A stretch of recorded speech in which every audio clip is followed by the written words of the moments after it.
All right, so Jason, a few weeks ago we lose Brian Kinwald. I was completely shocked about the news. I couldn't believe it, and I didn't know he was feeling ill or anything like that. So I don't know what you have a little bit more insight on it. Was there anything that you could talk about on it? I mean, was he feeling sick and stuff, or? Well, the news that I had was that he recently, well, I mean, it was a while ago now, but he fell down in the parking lot at Hobby Action. And so what I was told is when that happened, because of all the medication that he's on, he has a real bad back. So when or any bones, actually, all of his bones are really brittle. So he talked about, frequently that if I did this or I did that, like I could like break a rib, like he was pretty brittle. So that's why I was moved slow and did everything slow, because I think but anyway, So he fell at Hobby Action in the parking lot, which wasn't like related to anything specific. He just lost his footing or something and fell. Well, anyway, he broke his back somehow. So he was in the hospital for that. He had surgery, and it just seemed like ever since he got out of that surgery and he'd been at home, he hasn't been doing very well at all. So, he would typically text me often, I guess. Depends what was going on or what he needed or what he was working on, or, there was just could be several different things. But, I didn't hear much from him, which was a little bit strange. And then, you kind of find out that, when he did text you, I'd be like, how you doing? And you could tell, I think that the last thing he said to me was, not good, I'll tell you later. So, basically later never came, never was able really to explain in detail, but he was in a lot of pain.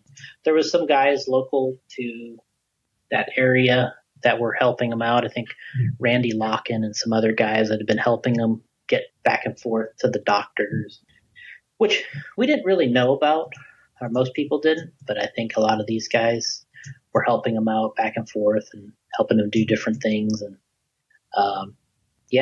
I was on the way to Cody Newmandahl's wedding, and I got a text from Cliff Lett that said that if I had heard about Brian passing away. I'm like, no. And then we were going to a wedding, but the talk of the wedding, of course, was, Kinwald and what had happened. So, I was shocked. I think, truthfully, I had been kind of getting ready for it for several years already, because every time I seen him, I could see that it wasn't doing very well. Yeah, more frail. Yeah, you could see that he wasn't doing very well. It was a hard time for him to stay at the races. His schedule was difficult with his sleep, and so I think he was really kind of struggling for a while. And whatever happened there with the parking lot and some different things, I think it really, that really kind of, set it into a downward spiral. Yeah.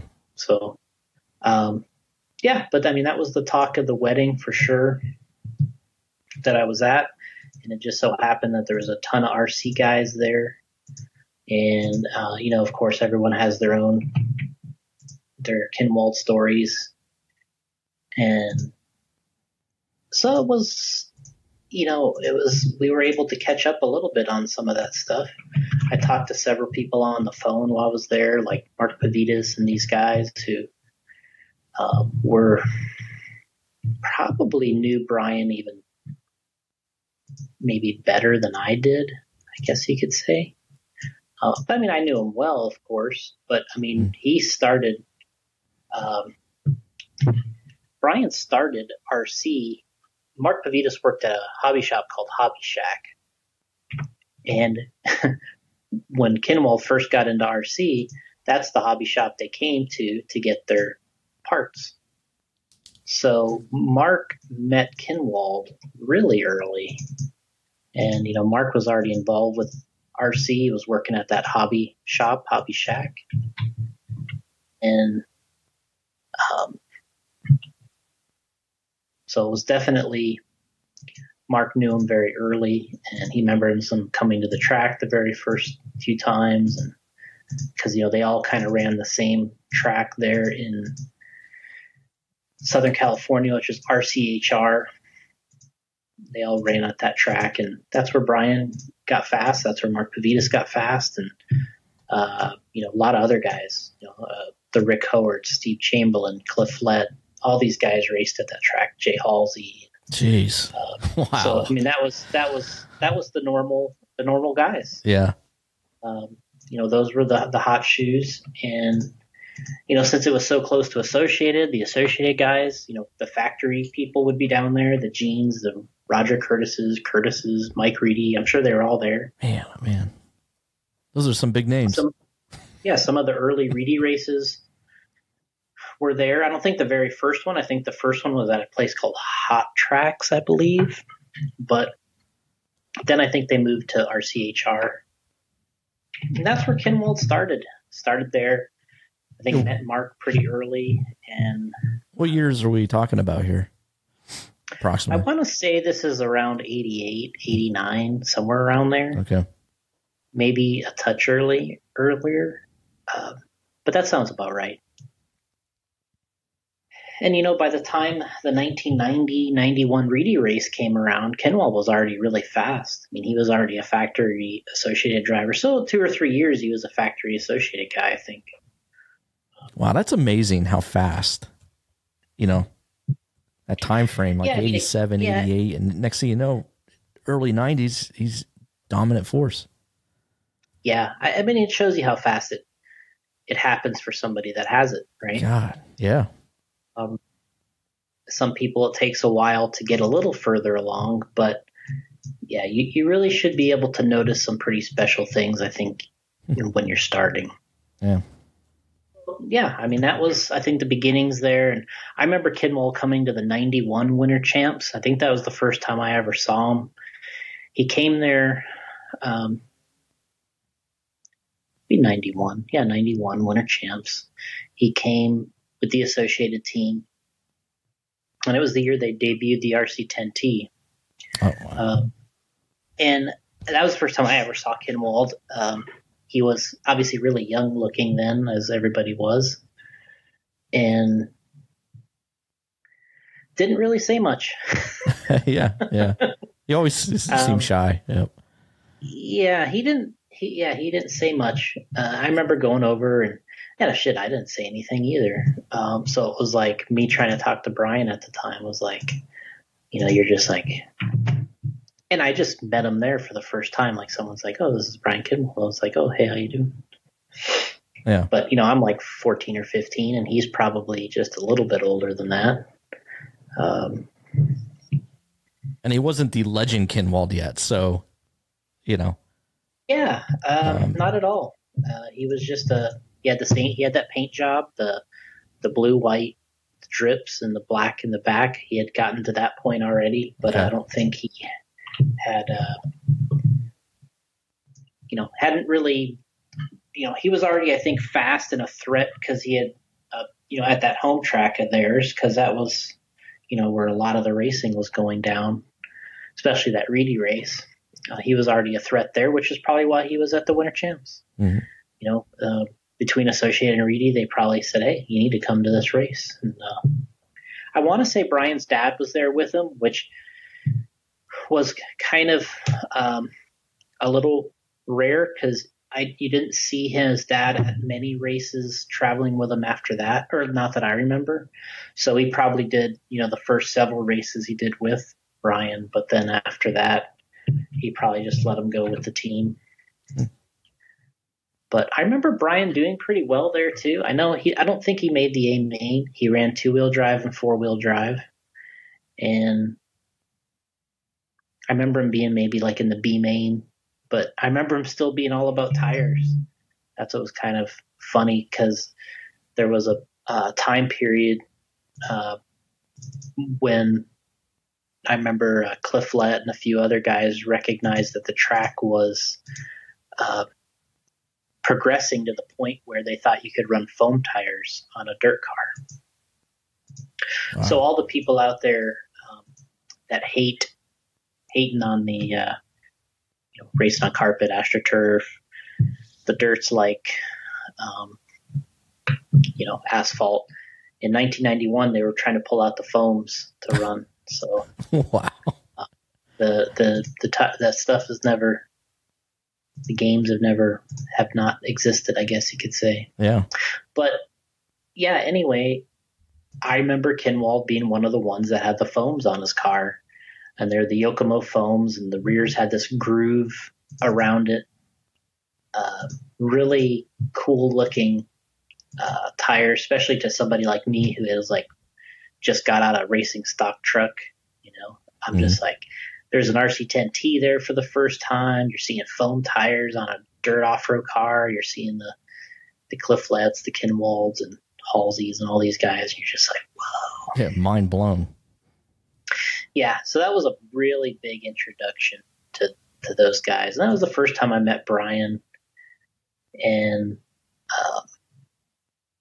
then I remember this was probably, I don't know if that was the same year or the following year, there was an on-road nationals in Orlando near the hotel, or near the airport.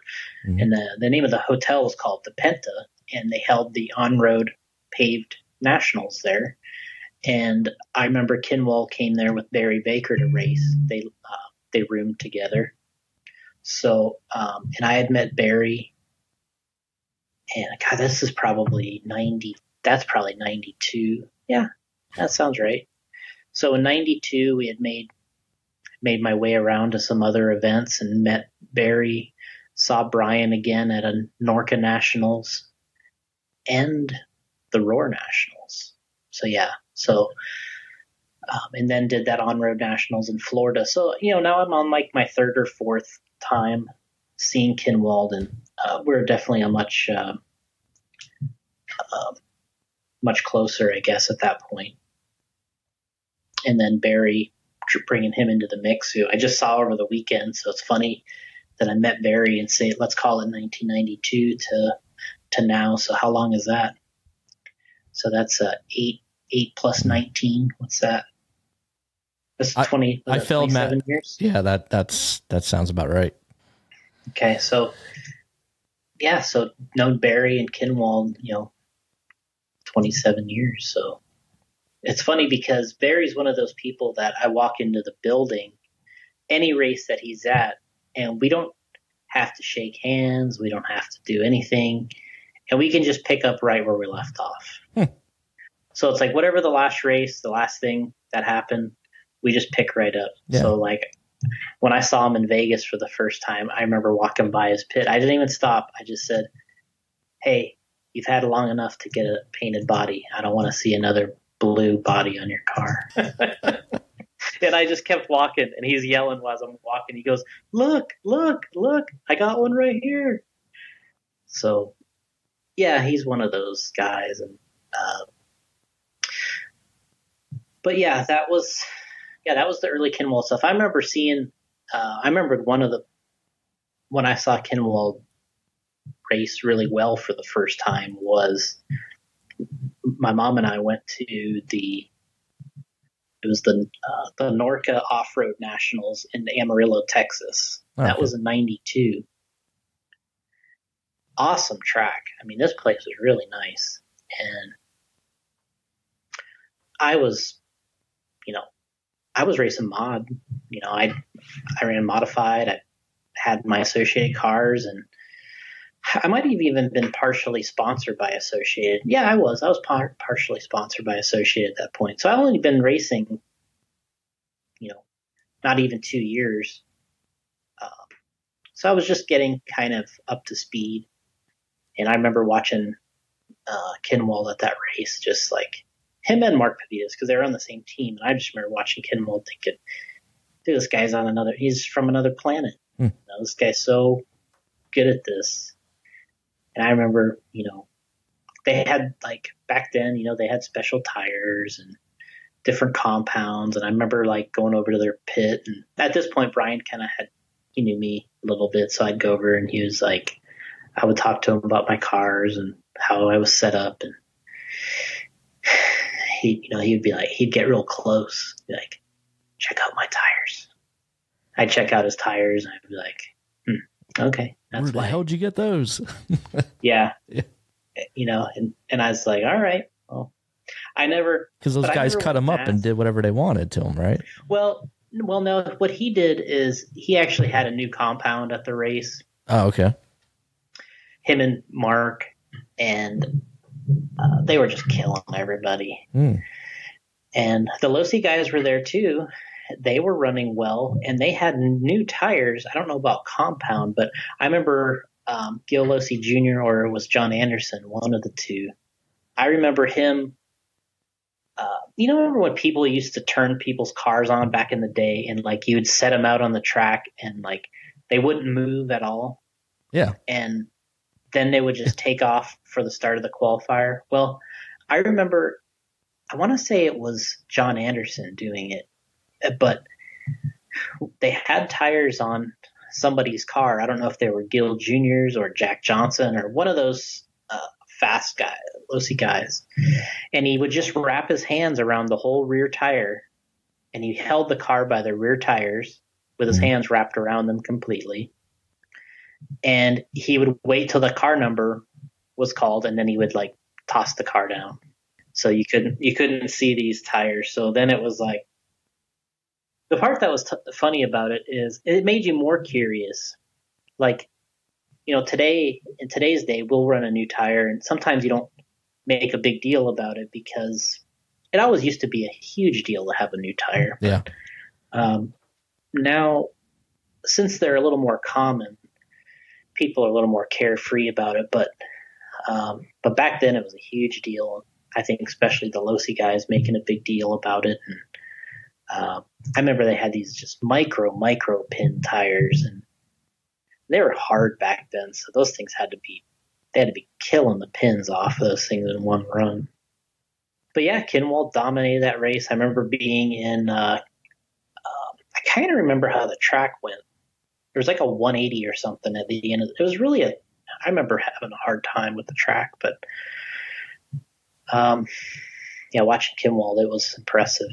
And I remember being in one of Mark's qualifiers, and he like caught up to me real easy, and I was like trying to get to the point where I was going to pull out of his way. And I remember like something happened, so that when he was trying to pass me, like he didn't quite get by me. I don't know if he hit the pipe or I did something, not intentionally, and I remember then he catches back up to me again, and then he's like, "Hey, can I get around you, buddy?" I'm like, all right. Jeez. But yeah, I think Kinwald ended up winning both classes there. He won truck and two-wheel, I'm sure. If he ran four-wheel, he probably won that too, but I don't know if he ran it or not. And then the next year, I remember going to the 93 Nationals was, he came to Winter Champs first, and by then I was pretty fast. I remember I out-qualified him in truck there, because I think I qualified second. That was my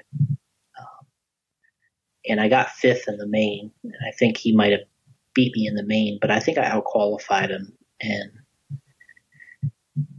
if I remember right. And then two-wheel drive, I don't remember if he made the main or not. We might have been in the same main. I don't remember. Then he moved on to the Nationals that year at Norms in Texas, and then that's where he won two-wheel drive, and that's where the run kind of started.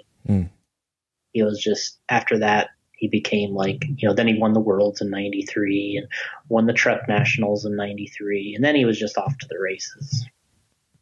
It was like, then he just winning everything. And this is with Associated still. And yeah, and the big switch happened. Was it 90? So we're still in what, 93, 94 timeline here. Yeah, 93. That's when he kind of was. He just had this huge year in 93, winning the Roar Nationals, the Worlds. He might have won the Norcanats that year, and then he won the Roar Truck Nationals. So he had probably one of the rare people that at one time had all those titles at one time. Wow. So, and then came the end of the year, and I remember getting out to California early for the Reedy race. So it was towards the end of 93. Yeah. Okay. So I got to the 94 Reedy race in January, okay. And I remember getting there, and Kinwald has all Lucy stuff. You can have like a Trinity shirt on. I'm just like, oh my. And at this point, I was pretty close with him. I don't remember if I talked to him on the phone much, but maybe every once in a while, or he just knew me from the races. But I remember being, he was always nice, and I talked to him quite a bit. Mm-hmm. And then but I'm showing up there, and, I kind of thought like it would have been something he would have told me about. But I don't think he told anybody. I think he just showed up the next day in California with all Losi stuff. I mean, Associated didn't even know. And I don't think, like, of course, no internet back then or anything. So I don't think I found out until Car Action came out, 3 months later? Yeah. Mm-hmm. Yeah. Wow. Yeah. Interestingly enough, he didn't win that Reedy race. Jeremy Courts won, but I think that Kinwald did get second. But I believe there he ran his paint job, the blue, white, and black with the drips. But he didn't have the yellow in the paint job. I think it was like not long after that when he went to the yellow in the paint job, and that's really when he became the Losi Trinity Kinwald. Mm-hmm. When he went to that paint scheme, and I think in all reality, I have a lot of memories of him being an Associated driver and doing well with the equipment, but he really was a Losi driver because he was the one that won their first world title. Such a big part of Trinity's off-road. He was kind of the new Joel Johnson of the off-road world, and winning with new Losi cars and kind of dragging a whole team along with him, people wanting to join. And it was just an interesting time period, and something he was really instrumental with,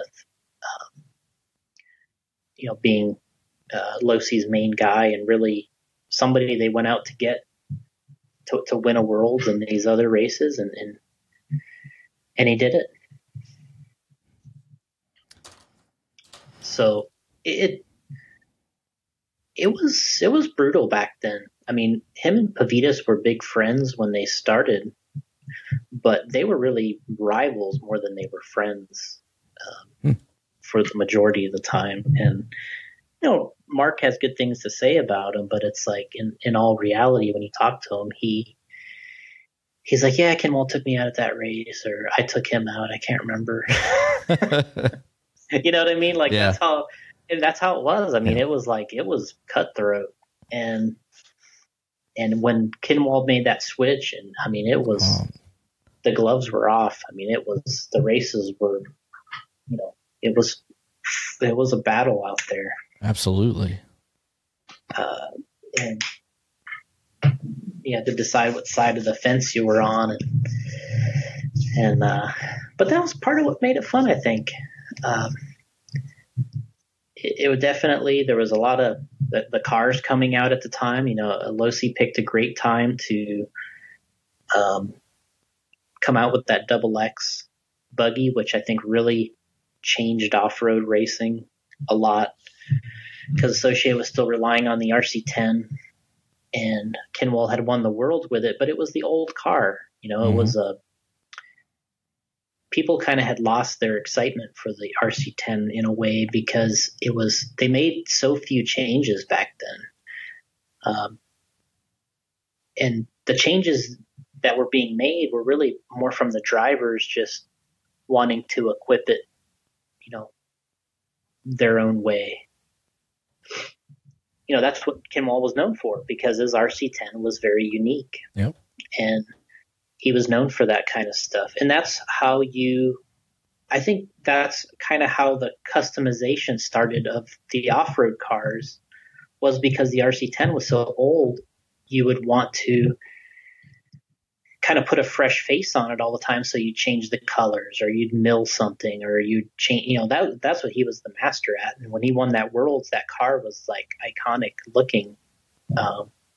There's a couple things that were kind of ugly about it, but for him, it was a real cool look. And I think that's when he kind of got into the being an individual with the vehicle. Was, all right, I want to mill this and change that. Because he would, at that time when he was running the Associated car, he was going to work there like half a day. So Curtis Husting and these guys taught him how to do some things on the lathe and do a little bit of stuff with the mill, because at the time, like Cliff and these guys were the only ones with the milled chassis. So Kinwald was young, and he got those guys to teach him how to do it, and he would get in there and he would mill it and machine it how he wanted, and he got good at it. And then, his RC10 Worlds car, as they released it, they tried to replicate in a way what his car looked like at that race. So, of course, you can't completely replicate a Kinwald car for production, but that's what they were trying to do, and they sold it like that. And then it was a blink of an eye, and he was gone, and he was on Losi, and they had the Double X, which was an all molded, computer designed car, and that was the start of the war. I remember there was a picture, because the deal is back then the drivers, I don't know what Joel Johnson's deal was, or like Masami, but I know the rest of the drivers weren't getting paid at the time to be pro racers. So when Kinwald won the Worlds, he was just working at Associated part-time. He wasn't actually a pro, quote-unquote, pro racer. Mm. Either was Mark or any of these guys. Mark worked there. And I think it was easy to lure Kinwald away, because Trinity and Losi came up with a deal for him that was so much more attractive than what he had with Associated. Right. Didn't have to go to work to the factory. Yeah. Just they were concentrate like, hey, on driving. Just do this every day. And that's what he did. And it worked out for him. It was exactly what he wanted. And then it also forced Associated to sort of start, contracting their drivers, because the fact that Kinwald could leave like that at any moment, because there wasn't an official contract with Brian, but I believe I have a DVD at home where Gene actually explains some things about it. But there's something that, because Associated got sued by Trinity over this, and because Associated was selling a Worlds car, because Kinwald won the Worlds, and they really had a motor that was called like the BK edition or something like that. And it had a Kinwald drip paint job on this Reedy motor, and it was because he won the Worlds. Well, when he switched to Trinity and Losi, Ernie's like, nope, no one else can use this name. That's ours now. Something to that effect. Mm-hmm. And they ended up in court over the whole thing. And I don't know how long it went, but ultimately I think it got settled. But, so you add all that into the fact, that even bumped up the rivalry that much more, right? So, that was with Kinwald in the middle. and I think I forget how it all settled. I think Associated did discontinue the motor, but there was something that gave them the ability to still sell the car. I can't remember all the specifics, but they did have something, and I think this was on the DVD I had too, and Gene still had the document of that Kinwald signed in relative to him winning the Worlds and all this kind of stuff. So yeah, he was a hot deal, man. He was a superstar, and known for building these custom things, and didn't really get in. He was doing the tire stuff, but he was maybe a little more known for the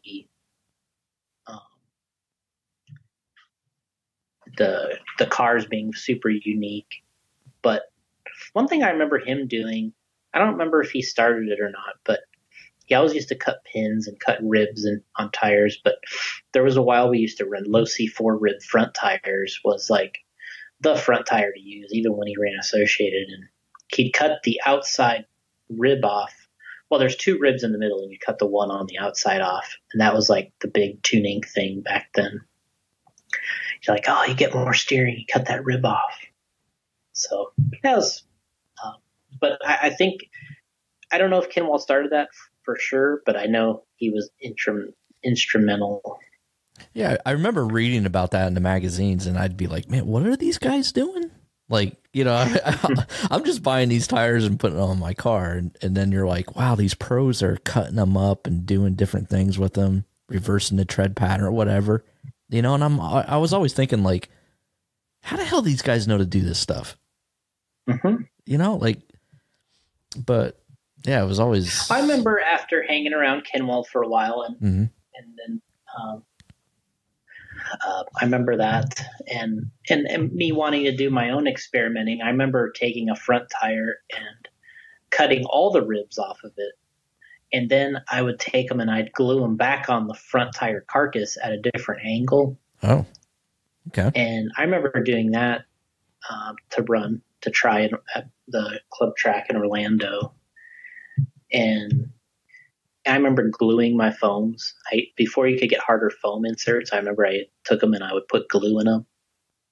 So I'd try to make them harder.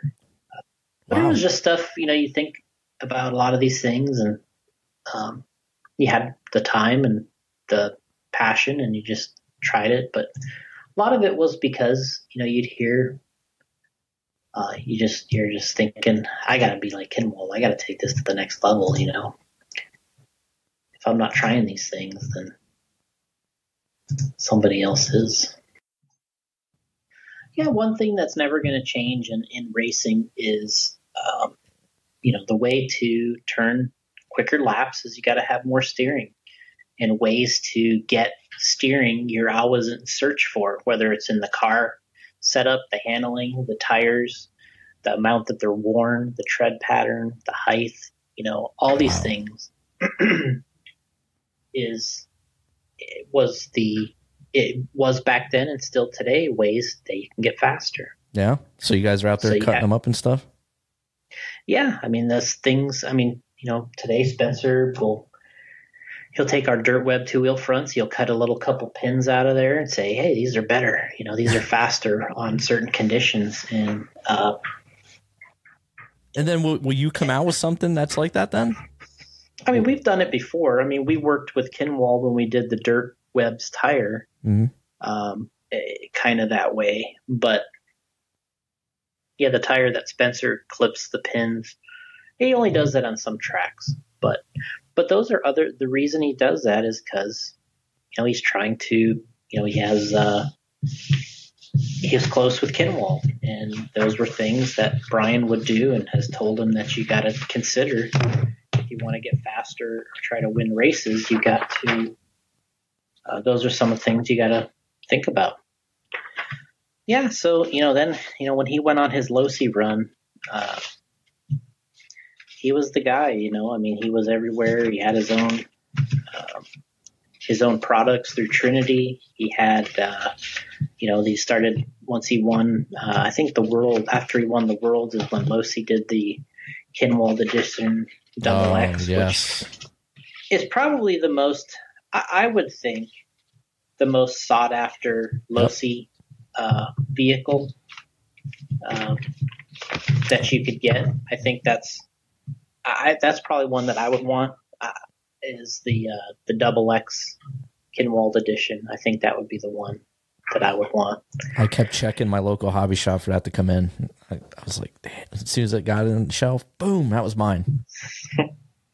Could not wait for the Kinwald edition. I thought, surely if I buy this, I'll win. But yeah, that was, I remember RC Pro Hobby, they kept trying to get that car kit for me, and he had trouble getting it and finally got him in. Yeah, it was a different time period when it comes to that, because that's how you would order your vehicles, is you'd go into the hobby shop. That's how I ordered my RC10T. Yep. I went into the hobby shop. I gave him 10% down. Yeah, and then, they ordered it for you, and when it came in, you were in line. And now people don't. I do see some people still do it with their local hobby shop, but maybe not like those days, because you're always trying to find that, that way you can get it a little quicker. Yeah. But that was a big thing back then, is getting that car on order or that truck. And that moment that it came in. Oh, man. I wonder, when it came in, did they call you? Yeah. Oh, yeah. I went. Yep. I went to my hobby shop almost every day, so it was like they didn't have to tell me. Like, I was just there if it came in. But yeah, I got the message that I think Norm called my house and told my mom that my car kit was in. I know I was working at the time. This was the Kinwald edition too, right? Yeah, yeah. And she called me at work, and man, I could not wait to get out of work to go down and pick it up. So excited. It's like Christmas times 10. Loved it. I think I had Kinwald. Yeah. I can't remember what the box art looked like, but I think Kinwald was in the upper right-hand corner. Then you just saw the car on there and all this stuff on it, and I was like, damn, this is awesome. Yeah. Now I wish I would have kept that car kit sealed. Should have bought 2 of them. Yeah, you just never know what's going to be a classic, right? Yeah, you keep that thing sealed, and man, I don't know what they go for on eBay, but wow. An original Double X would be a nice one too. Yeah, they all would be. Like if you're buying a car kit, just buy 2 and keep one sealed. Mm-hmm. I guess that's what you should do today too. Still. Here's the. Like that Ryan Mayfield Yokomo kit. I would have bought one, kept one sealed. What's funny is I actually don't have that. You don't? You don't have? I would think that'd be something I'd have, but you have one at the factory there, don't you? No, I don't have one. Wow, that's crazy. Yeah, Ryan has he has one of however many. So like on the chassis, they are. It kind of has his signature on the chassis, and yeah, it's all etched on there, and one of 500 or however many there was. He's got 499 of 500. They didn't give him the first one. No, he's got one. Yeah. I asked him when it came in, I'm like, do you have 2 or do you just have 1? He's like, no, I just have one of 1. He's not a big collector though. No? No. I mean, I wouldn't be surprised if he gave the car to his dad and his dad built it. Wow. He's just not he's not a huge collector. He's just like, hey, it is what it is. It's a RC car. I'm just going to build it and run it. Mm-hmm. He may have it. The world is pretty special, but yeah, I mean, some people are they're bigger collectors than they are racers or competitors. I would say he's more into the competing, the racing than he is the collecting. Yeah, well, looking back on my racing, I should have did the collecting. That would have been a good idea. I should have been more into that side of things. Yeah, for sure. For sure. Yeah, then they Yeah, that was a pretty awesome time period to be around there. Yeah, it's hard to describe it, but for these young listeners, but man, it was just unreal, especially that switch from Associated Losi. And I just remember seeing it in car action, and I could not believe it. Yeah, you couldn't. It's hard to comprehend, right? Yeah.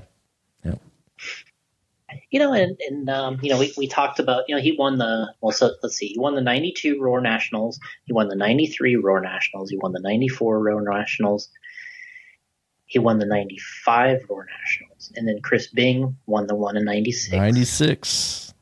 And then, but Kinwald there, he debuted that, the XX4. Right. So, I kind of wrote this retrospective on Kinwald right after the passing, but I did one of the things I wrote about how he was so good on delivering on when somebody made when one of the companies he raced for had something new, he was always good about delivering with it. So if they came out and it was new, and he would win with it. He would win in the debut. So that was always a big thing because you could depend on making something, giving it to him, and him handling business and kind of getting the ball rolling. Now, before the 96 Nat, or when you arrived at the 96 Nats, I mean, did you guys know about the XX4 prior to the 96 Nats, or? I don't think at all. I don't think we knew at all. Just when you showed up there.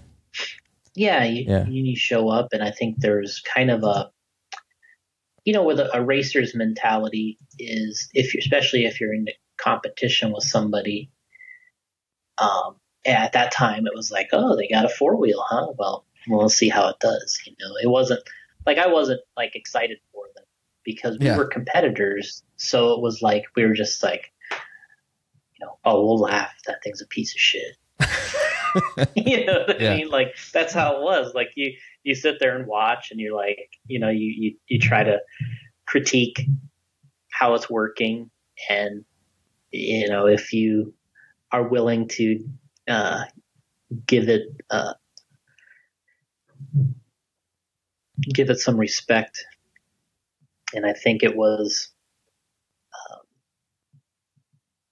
I remember just watching, and you're also paying attention to what you're doing, so something is going on, that they have a new car, that person is excited, that likes Losi, or they wanted the XX4 to do well.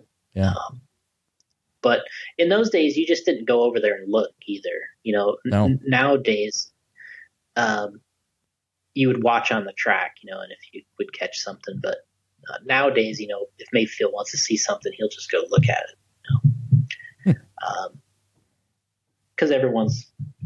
You mean if a competitor is with a different car, he can just go over and look at it? Well, he'll just sometimes, if he's curious, he'll just say, I know this guy. I'm just going to go over there. I don't care. And they just show it to him, Sometimes, yeah. Because I remember the XX4, they were keeping that. I mean, that was under wraps. I mean, you couldn't get near it. You couldn't see it.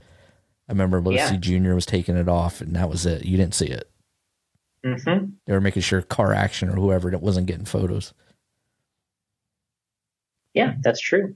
And how hard it would be today to try to pull something like that off with the phone, on your, the camera on your phone and all that type of thing. But I remember arriving to the Nats and, right away hearing from somebody that Losi has a new 4-wheel drive. You're like, what? Kinwald's running it. And I said this I did a short podcast last week, and when he went out to the track with it, you couldn't find a freaking spot. You had to get there right away to watch him run, because it was, if you wanted to be in the front row. Because it was just people just lining that track all the way around to see him run that car. Yeah. It was insane. The magnesium chassis. Remember that? It was all the that's what you'd hear. You'd hear those buzzwords. Yeah, it's got a magnesium chassis, man. People are like, "What? If it sparks, it'll catch on fire, won't it?" And magnesium does burn while you're machining it, so you have to be careful what speed I think you machine it at. But right. But I think that is true, and that people talk about that, but that adds to the buzz, right? Yeah. God, not only is this car using magnesium, it's dangerous. Besides that, yeah. And then there was this car is dangerous. What a car! Yeah. If he bottoms out, that thing's gonna catch on fire. Yeah. A little spark comes off that chassis. So yeah, I mean it always adds to the mystique. And then we didn't know at the time if the production car was going to have a magnesium chassis or not. Everybody's talking like, "Oh, is it going to be a magnesium chassis?" But that was just for prototype, obviously. Yeah, but, yeah, absolutely. And I mean, that was a real complicated car for them to make back then. Back when all the molds were made in the U.S.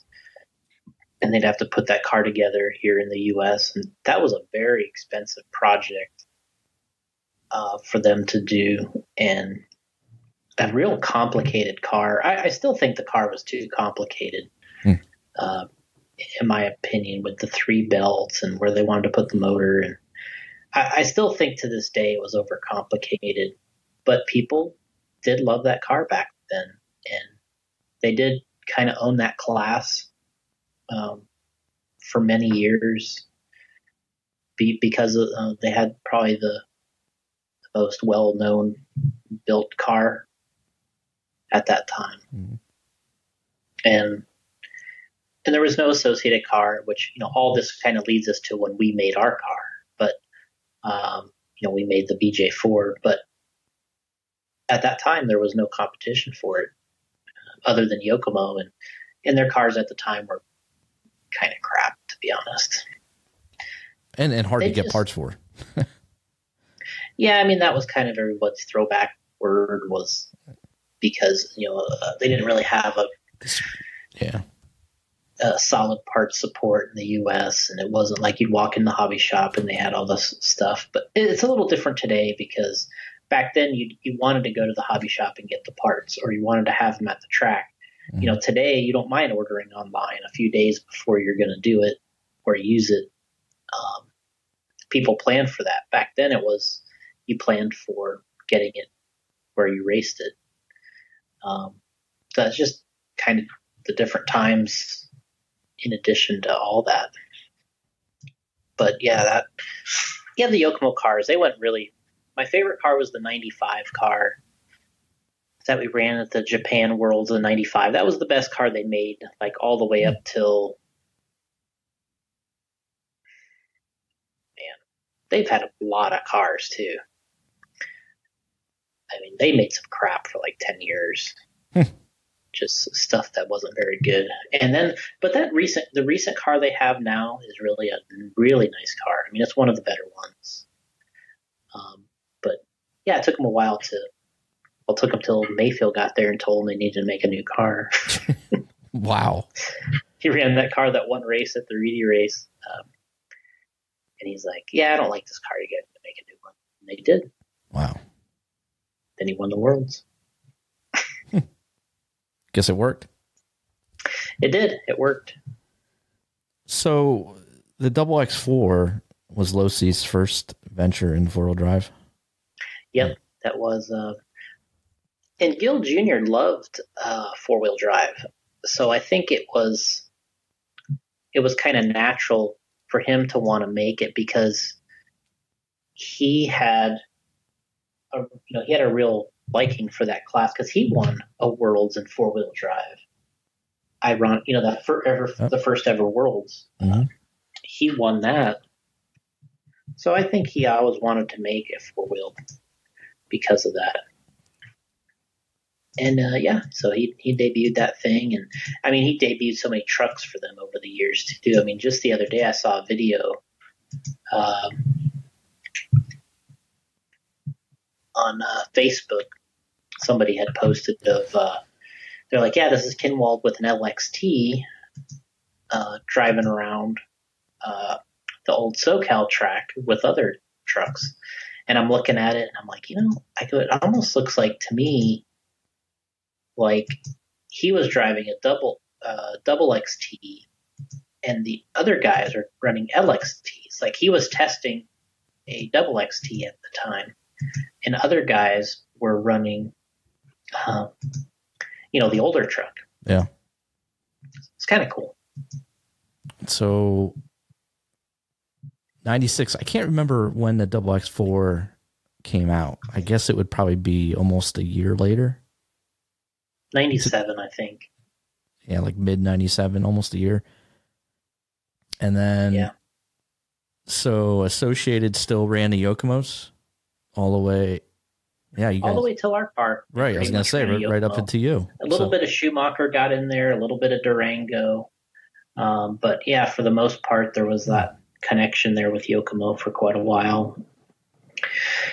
And you get through the double X4, then you got into the triple X stuff, which was late 90s. And Kinwald also debuted that car, and he won with it. The triple X, which I always hated the way that car looked. Yeah. To me, I thought the double X cars were better looking. But I think that was, their way to kind of, get, I don't know what the right word is, but get back into designing a whole new car again. I think they felt like they pulled the rabbit out of the hat with the double X, and they were going to do it again. When was triple X? 99, I think. 99, so. Which is also kind of the time period where Kinwald was working on that BK bar tire. Mm-hmm. So, during that time, it's like he debuted the triple X for Team Losi, and then he also helped, obviously created that BK bar tire, which the BK bar was different when he first created it than how they actually made the real tire. Because what he did is he took taper pins and turned them inside out. Jeez. And he put the taper pin tread in the center, and he had the inside of the tire, the webbing is the outside. So there was more, the tire looked more like a taper pin with big bars on the outside. But then when they made the car, or made the tire for production, I think it was Junior telling me that they kept changing the way he was cutting them and making them. And ultimately they came up with what they made, which was a much simpler looking tire than the first one that he had made at the Worlds in Finland, is when he had made that. But yeah, it was interesting. They had he was just so hell bent on doing it a different way, whether his cars had to look different or he had to have a different tire, or I definitely learned a lot from him in those early days, and translated it to things that I wanted to do and how I was racing. And I remember one of the biggest high fives I got from him was we were running the Winter Champs. I think it was the either 95 or 96 Winter Champs. And I was running for Associated. He was running Low C, and we were still obviously friendly. And he had just set TQ, and I was coming up in a couple heats, and the track was getting really, it was getting really fast. And back then, there's only one round of qualifying you could, do it in. And if you laid down a hot run, you could TQ.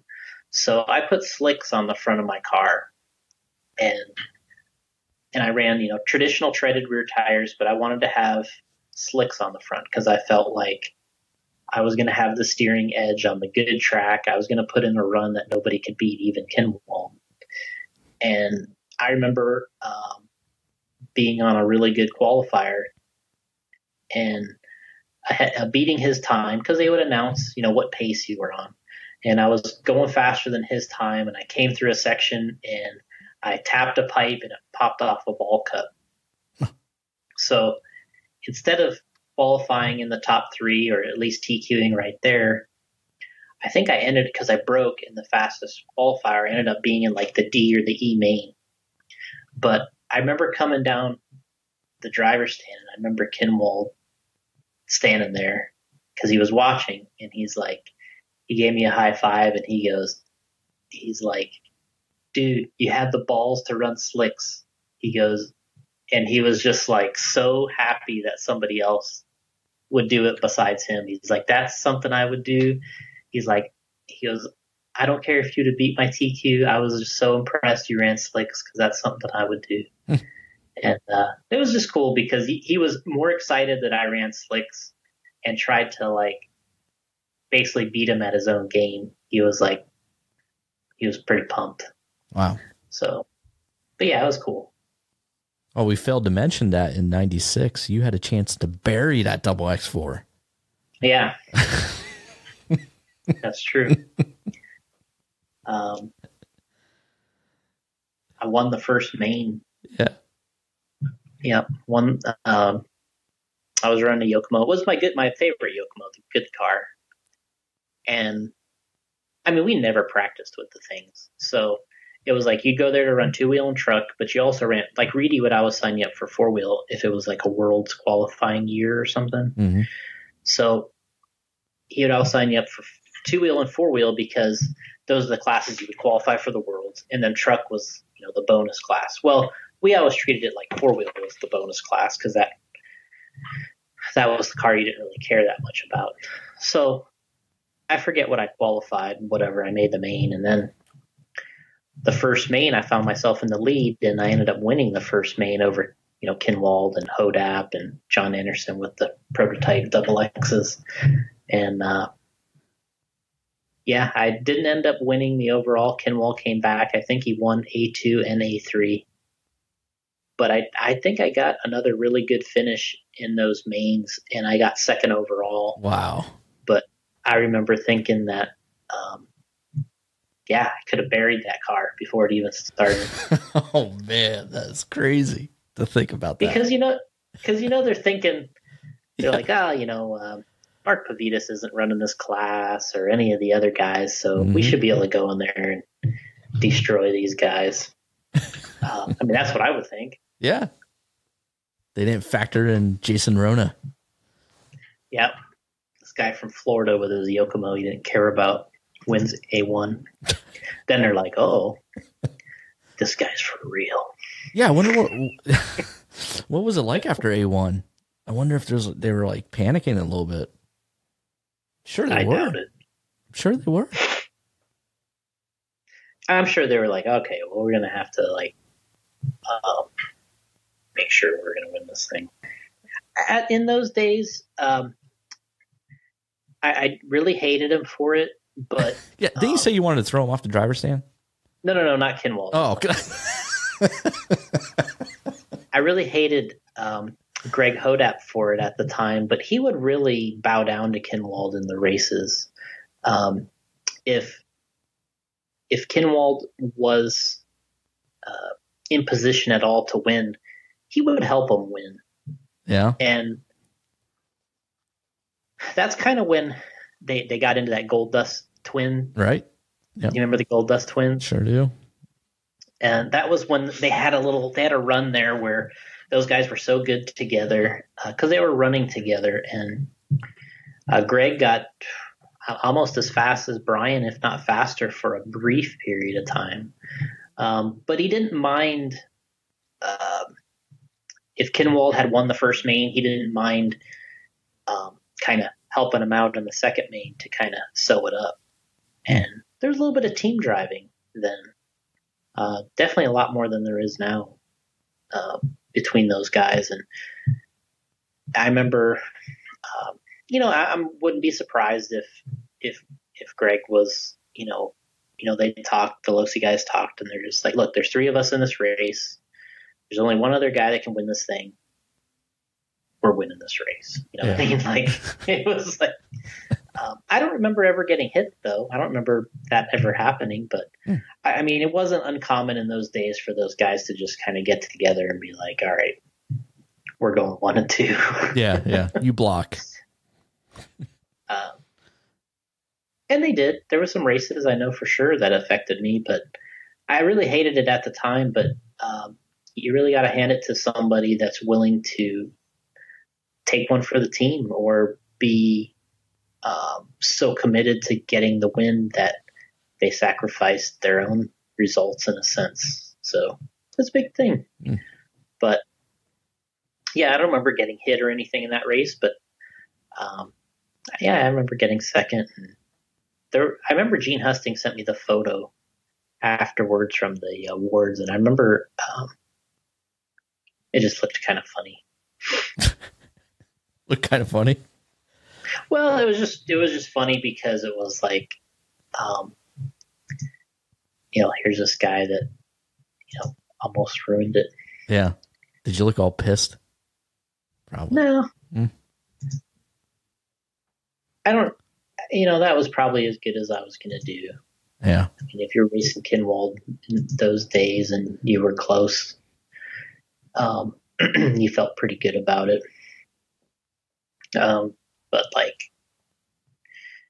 there was other times you're pissed about other things, but yeah. Wow. So anyway, so we're in buried that damn car.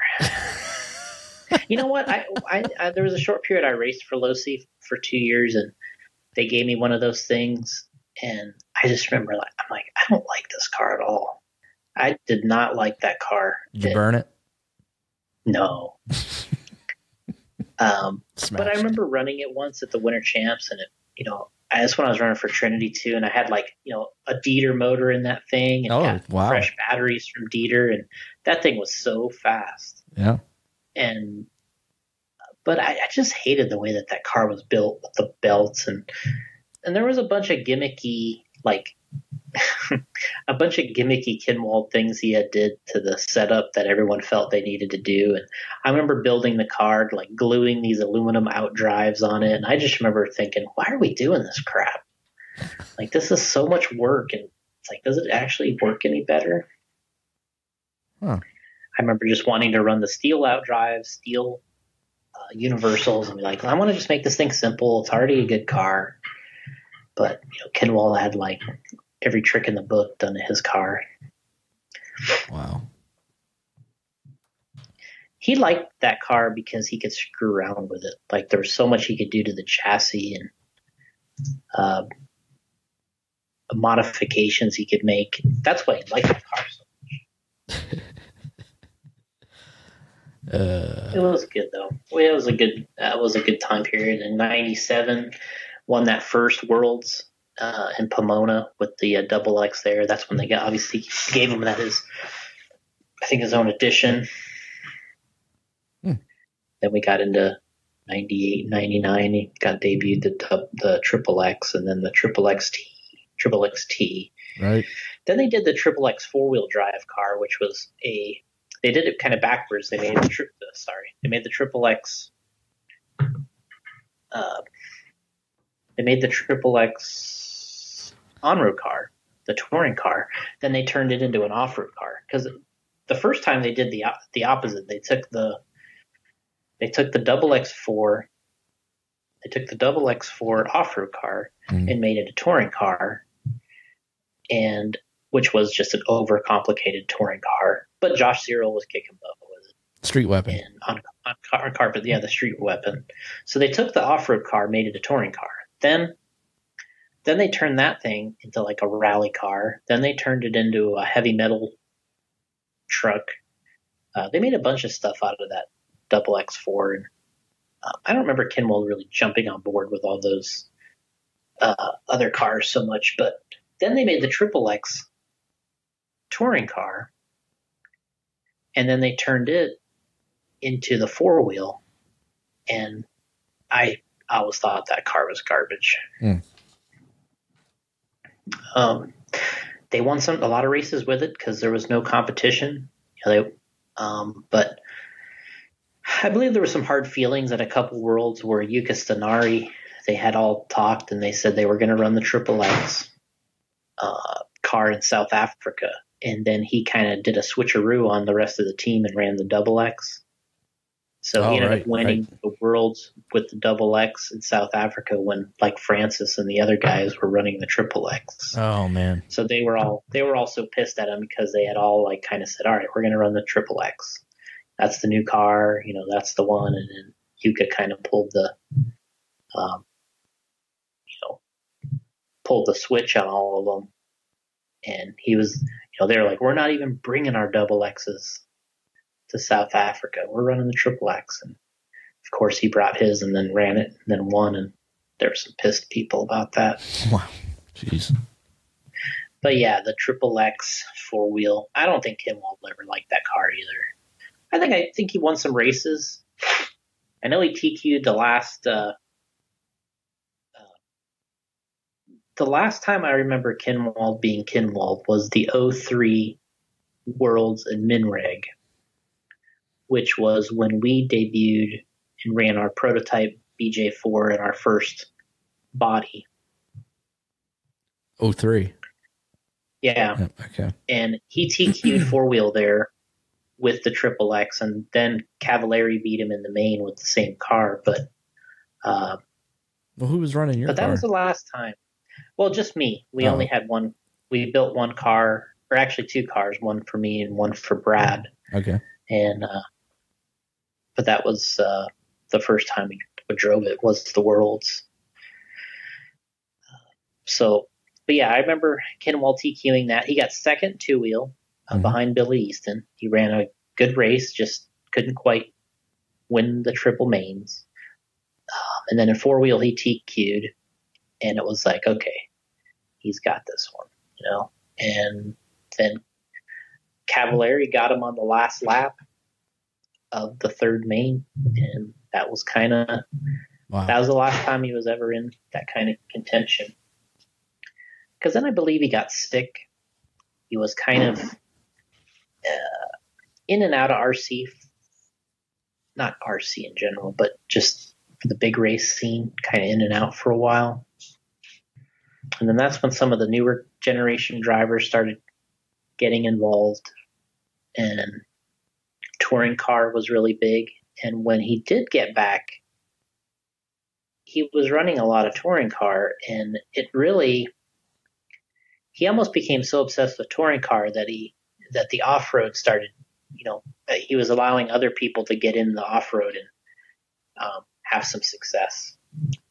So that's really when things started splitting off. Like it was like 10 scale off-road was everything. The on-road guys and the off-road guys didn't really cross over a lot. There was the Joel Johnsons that would run occasionally in off-road, but for the most part, he was an on-road driver. Yeah. But then it got to where, the touring car generation for some reason attracted off-road guys and on-road guys. So there was a lot of crossover between those classes. And, then you had like the Kinwalds racing in it and Francis's, and I raced it, and Mark Pavitas, and whoever you want to name, gave touring car a shot. And everyone had a decent amount of success in their own right. I know Francis won some races. Kinwald did okay.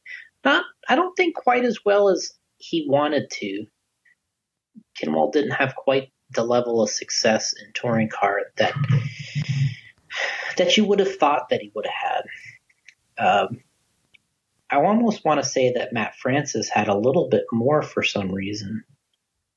And then Mark Pavitas, I think, had more success than both of them because he won like the Reedy race and was like got second at the Worlds, and he was like a badass in touring car.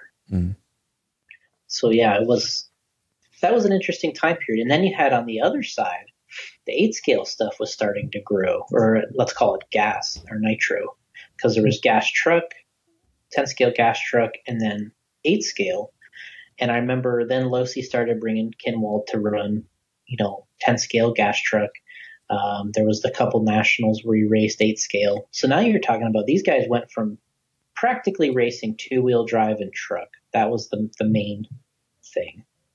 Then Losi entered the the four-wheel buggy into the works. So then you had 3 classes. Then everyone started making a gas truck. So then you were into that. So now you went from, went from 2. Now you've doubled your classes. Now you're at 4. Then they did a touring car. Now you're at 5. And then you would dabble in some 8 scale with 6. So, I want to say, that's kind of when Mark Pavidis was at he had a lot of strength in racing touring car and 8 scale. Was pretty good at gas truck. He won in that too. But that was an interesting time period because we really had a 10 scale off-road was doing okay. Gas truck was rocking. Touring car was huge. And 8 scale was just kind of getting going. So that was like a really big time period there, late 90s, early 2000s, where things were kind of transitioning. And these guys went from racing 2 classes to 5 or 6. Wow. And then it took a while for Kinwald never really became an 8 scale racer. He did win a Roar Nationals in it. I remember that. But for the most part, he wasn't really known as an 8 scale racer. And I don't think he liked it, I think, but it wasn't like he didn't want to do it all the time because it was a ton of work, especially if you're going to do it like he was going to do it.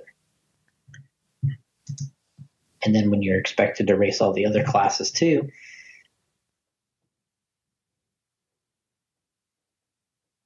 So, and then that's kind of in that area, he kind of, whatever happened, he got a little sick for a while.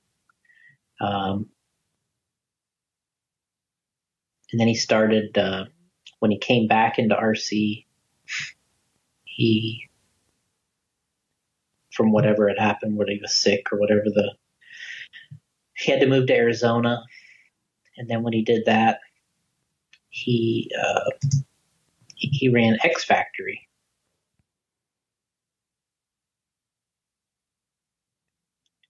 I don't know if you remember, we had them on the show, but yeah, absolutely. He really helped them, and this was kind of like a fun project for him, I think. When was this around now? This was probably like, I don't know, 05, 06. Oh, okay. Somewhere around there. He started helping the X Factory guys, working on their 2-wheel buggy, because they were really the only ones that they kind of got on this tangent of they wanted to do a mid-motor car. Yeah. And they did well with it. They kind of got the ball rolling. They were the ones that believed in the mid-motor concept that was going to work. Then it wasn't amazing. It wasn't an amazing thing for them in the U.S. right away. But where they did really well is they did really well with in the U.K. And because they ran on so much grass conditions, that it just, the car really stood out there. And that's where X Factor really kind of got rolling, is when Kinwald got involved. He helped them tune the car, make it a little less ugly, make it look a little more performance racy oriented.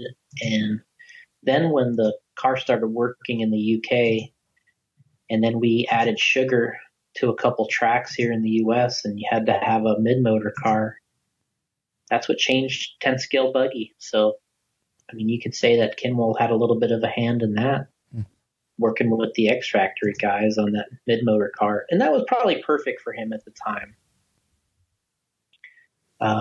I think people kind of looked at him a little strange at times because they didn't know who the X Factory guys really were. Yeah. But they had a ton of passion and they were willing to go for it on some of their designs, which other people weren't. And Kinwald just had fun with it. And, they got the buggy going. They got a stadium truck going. They had a short course going. And every step of the way, I think that the car got a little less production. It was a little more like, at first they did everything to have plastic parts and molded parts. And then they got into wanting, they're like, well, we can do this with carbon and aluminum. And that's kind of what it became, I think.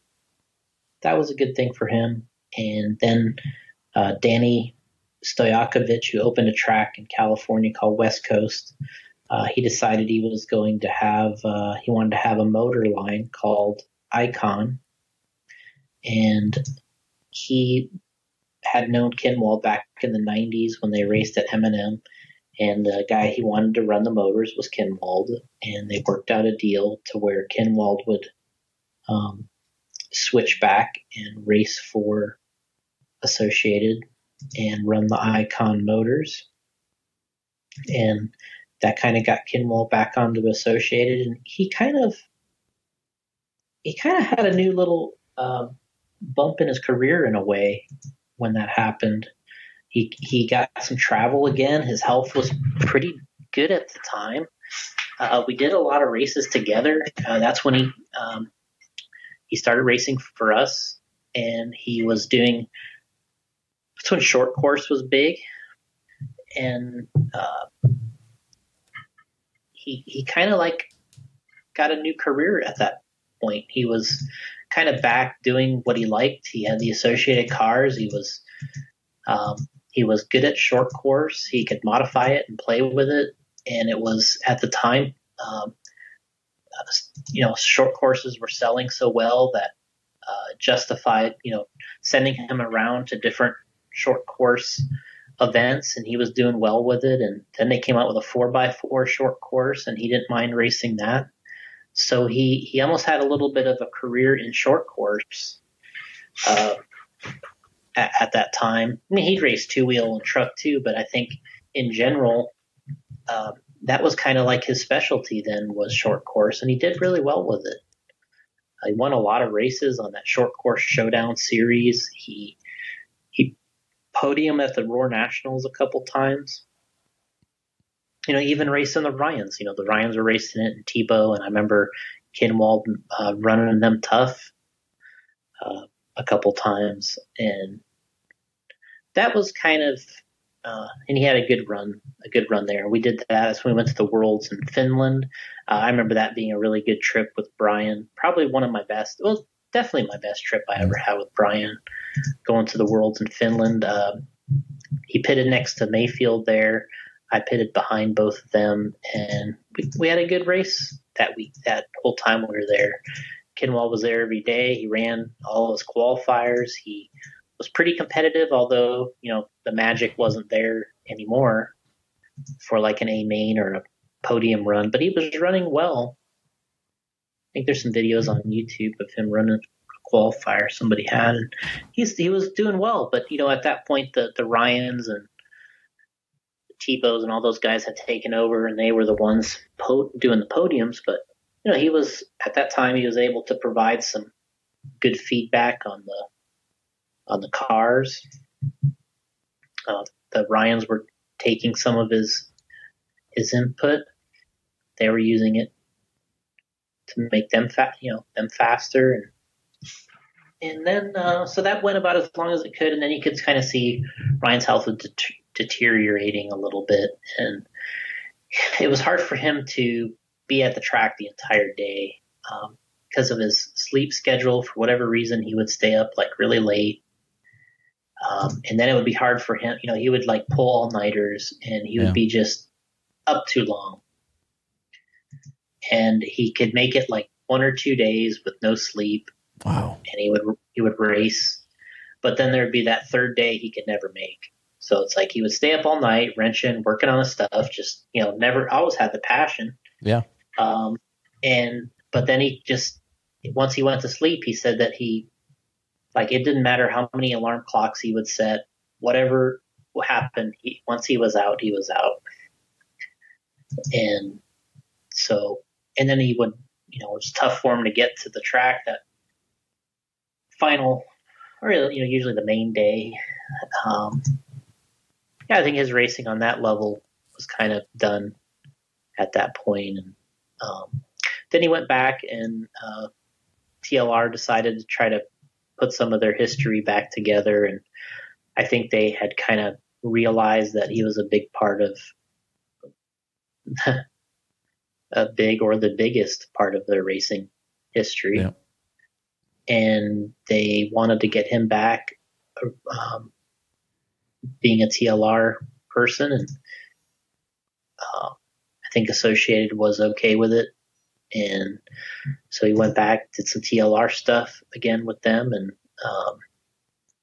kind of helped with the development a little bit of some, like the 4.0 buggy, or I think he was just kind of getting into their 4-wheel drive stuff a little bit, trying to help out and make one-off things and just assisting where he could.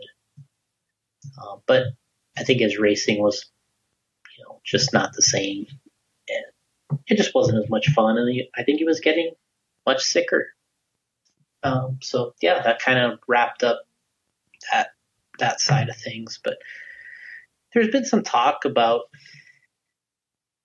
wanting to do an event, Kinwald kind of an event, like the Rudy race, which, a lot of people have expressed interest in. I know that Kinwald's dad has brought it up. They didn't have a service or anything for Brian. I think they're kind of hoping that the family, or they're kind of hoping that the race becomes more like the service, right? Yeah, right. Yep. So that's how I understood it. I don't know where that's at. Idea. Yeah, I don't know where they're at with doing an event, but I know that has been brought up and by many people, but I know the dad had specifically talked to Associated about it. And that's about as much as I know, but if they want me to get involved or us to help, I already told them that, so I don't want to stick my nose in there where it doesn't belong. But yeah, so I'm sure you'll see some. Happens. Yeah, definitely. What's funny is we've already had a Kinwald event. We had one several years ago called the Dirt Invert. Right. And we did that in Arizona because we had this the Dirt Racing Products product line, and we kind of thought it'd be cool to have an event with Brian's name on it. And I made up a format because we were like, all right, we want to make it unique, Reedy Race-esque. But what we did is our format was he did qualifying as usual, but the main events were if you TQ'd the A main, the first main you started first. But however you finished in the first main, you inverted the grid for the second main, and so on and so forth. So if you won the first main, you started last in the second main. So it really came down to, and all mains counted. So it wasn't best 2 of 3, it was 3 of 3. So that was the format, and I kind of came up with that because I remember when Kinwald won his first Worlds was the 93 Worlds, he won from 8th position on the grid. So my idea was, hey, you're the guy that is famous for winning from the lowest spot on the grid that I think that anybody's ever won from. I think Cliff won from 6th or 7th, and I don't know of anybody that's won from further back. But so Kinwald was 8th, he won 93, and I was like, I kind of felt like that was a defining thing, that he was the guy that no matter where he started, he could make himself a threat. Mm-hmm. So that's kind of what that race is all about, is him being a threat from anywhere on the grid, and that's how you have to win that race. Wow. Yeah, it was a great idea. So we'll see. We have, kind of the parts are in place. I think a lot of people ask about, we named some products. We have a product line. with Brian's name on it. It was something that I felt like when he was racing for us, it was a way to get some other items out there. And what we were doing was giving him a royalty on the products. It's tough because it's not like the Trinity days where they had all these great aluminum parts for Double X and all these other vehicles, and we didn't have that deep of a line up for him because it costs a lot of money to do that. And it's not like he got a couple $100,000 to throw at this product line. You just try to do it a little bit at a time. If you see something that you think is cool, we try to add it and make it part of the lineup. But so yeah, we have that today, and we've made some cool parts together for that line. Some of them are a little run of the mill. Some of them are kind of neat. But some of the best things we probably worked on was the Dirt Webs tire. We named that after kind of that dirt idea. And that was something that we had a tire called the Pressure Point. And he took that tire and cut it up. And there's a center section of that tire that looks like an X. And he basically took like 3 of those tires and connected the X's. And then we repeated that pattern around and became the Dirt Web tire. So it's been a successful tire. I mean, I think it's kind of like the other tire that was done, or the BK bar, where the first one is a little different than what you end up with, because there's always a difference between what you can do by hand, by cutting them and putting them together, versus how it actually comes out when you have to actually align all these pins and put things spaced accordingly. And when it starts to get really technical, it takes on a little different look. But in general, the tire was very similar to the original. We changed some things a little bit, but then we made that, and it's an iconic tire in RC. I mean, I think if you look down the tires that we've had over the years in 10 scale racing, the ones I think of is, guys always talk about, I think they're called holiday buggy tires. That was in the old days. Then I might be skipping a couple, but that's just a name I remember. And you get into Losi 4 rows and X patterns. That was very big tires. For a while, you had to run one of those. Then there was Schumacher mini pins. That was an iconic tire. Then we got there was a Proline flat fuzzy, and that was a very iconic tire. And then Losi made an IFMAR pin. They were very similar. Then you get into the Whole Shot, which is still a popular tire today. Then you get into probably our first Barcode, and then the Dirt Web. I think those are iconic tires. And then AKA has a 8-scale tire called the Impact. I think that was a big tire that they made during the height of 8-scale buggy racing. So, I mean, those are the ones I think of off the top of my head. And then the BK bar in between there. So, yeah, I mean, he was definitely involved in several of those tires. I mean, there's so many tires too that he cut up and made, and nobody actually made those tires. Jeez. I mean, he was making truck BK bars way before they ever made a real truck BK bar. He was making. I remember when he would take. We used to call them Kyosho fuzzies. Okay. It was a cross pattern. It was like a slotted pin that was in they flip-flopped directions, and he really liked that tire. And it looked cool, and it was a good working tire. And that became the hot tire for a while. And he used to take those and cut them up and make fronts out of them. So you would run those on the rear, and he would make fronts. And he was really good at always making front tires from rears. That he was also good at that. So it's like when he made a rear tire that he liked, then he would try to match the front. So, and then once he did that, then he would get into the truck. He was like, okay, now I got to make them for truck. So that was, I remember those Kyosho fuzzies. I don't remember what the actual name of those things were, but that's what we called them. He used to make front tires all the time. Just varied in width too. He'd like to change the width all the time. I remember him making front tires that nobody could drive but him.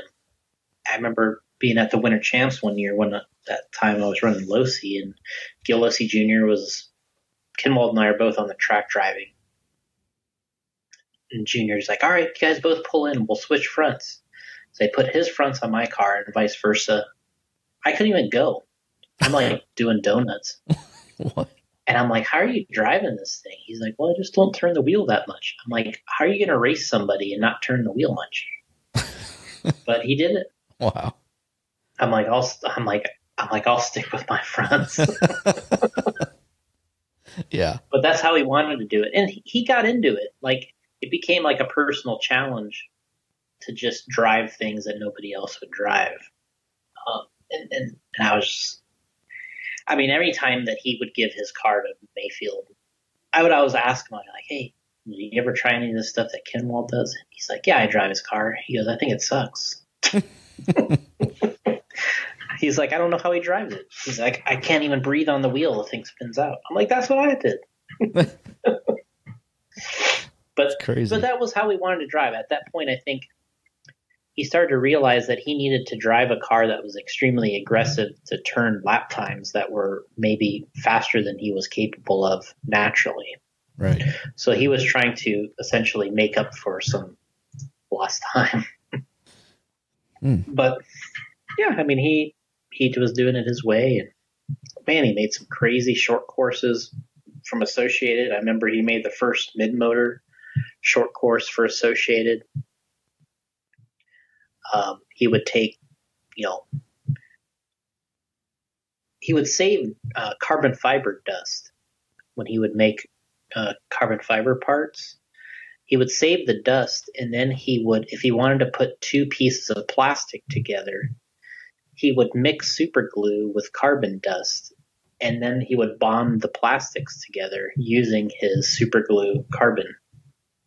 So, like, if you ever saw a weird part on his car that had this, like, it was like glue carbon fiber dust. Mm-hmm. I mean, it wasn't the most durable thing, but it kind of got the point across. And that's how he made a short course. He would take buggy arms, and he would take two buggy arms, and he would cut one, and then he would take another buggy arm and cut that one, and then he would join them together with his carbon glue dust, and he would make a longer arm for a short course out of two buggy arms. And when it was done, it looked good. Like, you're looking at it, and I tried to go back. I could go back quite far enough in my text to see some of his trucks, although I had some of the photos. If you could have taught him how to make his own molds and had a molding machine, he'd be making molded parts in his garage. Yeah. And he'd try it. Like, oh. Some of his later projects, just a lot of machining. people would give him aluminum parts, and he would add all these finishing touches to them. And I sent him a bunch of parts. He built that B6 for us. I sent him all these parts. I just said, look, this is everything that I have that's kind of special or unique that we might not use. I might just put them all together and build one car. Yeah. So that's what he did, and the thing's cool. So everywhere you look, there's something kind of unique about it. So this is from BBQ Unlimited. He writes, Brian Kinwald had a big impact on my way of thinking around RC. He did the little extra no one thought about doing, and he made the cars look so special. Just like when you see a factory dirt bike all tricked out. He will be missed but never forgotten. Yeah, I mean, it was a big part of that. He wanted it to be unique, to look different than everybody else's. Yep. So I asked you guys to call in, and we got a few calls. Some of your, we asked you to call in about a story about Kinwald or send your condolences. So we got a few calls here that we're going to play. And the first one is from our good friend Mike Garrison. Hi. Radio Impound Podcast. Hey, it's Mike Garrison. Hey, I saw your post about Kinwald, and I wanted to share a story that I posted on Facebook and I posted on Instagram, but I wanted to tell it again because it's one of my favorite stories of all time.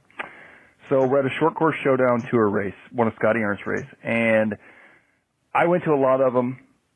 Brian went to a lot of them, and we kind of became friends through that and pitting together and things like that. Anyway, so there was this race, and we had this epic battle in full drive short course in a heat race, and it was all heads up racing for the short course showdown. So epic battle, full drive short course, and I'm keeping up with the guy somewhat, and I am stoked. I mean, I am stoked. So he ends up winning. I think I ended up second. We come off the track, and he can tell I'm pumped, and he tells me, great run, I'm driving so good, da-da-da-da. Well, little did I know, before the race, he had broke his four-wheel drive, and he grabbed his two-wheel drive, which he had just ran, so it's a half-dead battery on his two-wheel drive, and he waxed me and the rest of the field in mod four-wheel drive short course with overpowered motors with a half-dead two-wheel drive truck. But Brian, being the guy that he was pumped for me. He could see I was pumped, so he encouraged me, was like, man, you're driving good, da-da-da-da. Never mentioned a word, but I only caught it because we're walking back to the pits and his front wheels are spinning. And I went, wait a minute, they're just freewheeling. So that's how I figured it out. But he never mentioned a word to me. So, yeah, Kinwald, hell of a guy, and definitely missed for sure. So keep up the good work, guys. Talk to you later. Bye. That was a good one, huh? It is good. I didn't expect that. I never heard that before. Mike Garrison. That was the ones I was talking about, the short course showdowns, where he kind of had almost got like a new career in a way, doing those events. He was he did really well doing those events. Yeah. All right. This one here is from our good friend Justin Doyle. And Justin has a new podcast out called Race City RC Podcast. And I believe Paul Wynn was on the most recent episode. A bunch of other drivers also. So Justin's doing a great job over there. And we're on episode 191. I think Justin's catching us. He's on 190, I think he is on that right now. Yeah, he's somewhere there. He's really pumping them out fast. So you got to slow down there, Justin. You're making me look He's bad doing over. like 4 or 5 a week. Yeah, I know. He's all pumped up. Yeah. So, all right, we'll play Justin's. Hey guys, Justin Doyle here. Just wanted to leave a message remembering Brian Kinwald. First, just definitely my thoughts and prayers and condolences to his friends and family. But my first memory of Kinwald would probably be the car action article. I think it was 94 or 95 when he won the Roller Nats in Savannah. And I remember seeing that magazine as a kid and just looking at those cars with the paint jobs and then, had some under body shots with the anodizing, the blue anodizing. And I wanted my double XT to look just like that. And I remember even that was probably the first time I learned about anodizing and blue anodized aluminum. And remember I wanted blue anodized parts on my bike and everything. And it was just everything about his cars looked good. The decals, the paint job, and I don't know. It just was as a kid, man. That was even to this day. Like his stuff just looked good. But now that I'm older, thinking about Kinwald and hearing more of these stories because I never got to meet him. What's really inspiring is that he was a leader. You know, if something didn't work, he fixed it, or he stayed up all night just reinventing what would work. And I think that's a good lesson for all of us. It's easy to, you know, switch cars or put in a new part, but, you know, why not have the mindset of Kinwald and be a leader and just make it work, figure it out. And I think that's something I always remember about him. All right, so there you go, Justin Doyle. You know, looking through the car action magazines. I mean, that's what I did back then, and try to, you know, look at the photos they took of the chassis and stuff, and just to see what those guys were doing, you know. But I mean, yeah, wasn't that cool to like? Well, I don't know, for you, you were different, you're a pro, but looking at the car actions, looking at these guys, what they got on our cars and so forth. Yeah, for me, it was the Cliff Led and the Masami cars that I remember looking at the most. Okay. You know, the Kinwald stuff was cool after the fact. But yeah, the Cliff stuff, Masami cars, those were real special for me to look at for sure. And yeah, the funny thing, that's the race Justin Doyle's bringing up is the one that I got second into Kinwald. Like, damn, my car could have been in there.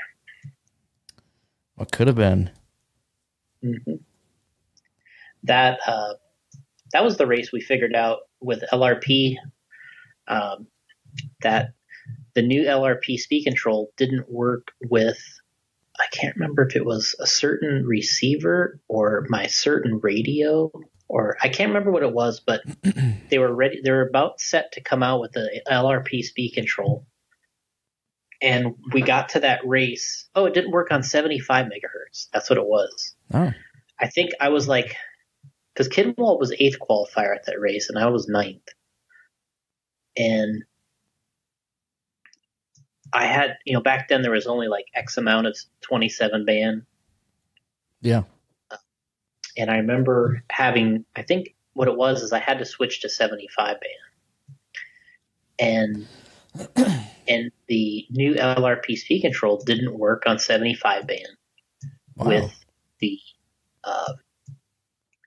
With my CS2P radio or whatever I was running, 3PS or whatever radio it was. So I couldn't run the main with 75 band, so I think I had to run like my funny crystals. The illegal ones? Yeah. So I ran the main with my my funny crystals because I couldn't run 75 band, but you cheater. And then LRP went back to Germany, and they had to fix before they went to production so the thing would work correctly. Interesting. With the so it was pretty wild. Wow, that's crazy. We got another call here from Will Britton. You know Will, good friend of the show. Yep. Mm-hmm. But here's Will Britton on his memory of Kinwald. Hey guys, this is Will Britton. I heard the last podcast that guy you just posted a little bit ago, and you know, it's like I have a story about Brian, and you know, I didn't really know him very well, but I'm sure that a ton of people probably knew him a lot better than I ever did. But I only met him twice.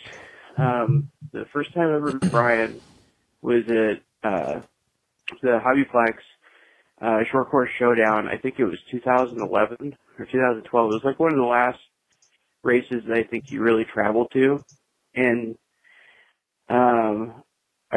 he was running his SC10, and I thought it was mid-motor converted, but I went over and looked at it, and there was like all this carbon fiber, like just perfectly cut out that I'd never seen before, like on like a top tray or something. And I asked him, like, so did you like set that up and like give like a router or something? He's like, no, I just used a Dremel. I'm like, what? You used a Dremel on that? He's like, yeah, I just got it out of my hand. I mean, that guy could do, like, he was just such a craftsman. He could do anything he wanted, you know, with an RC car. And, you know, one of the first times I'd ever seen him, I think I was 8 or 9, and I had the Trinity 97 Worlds video.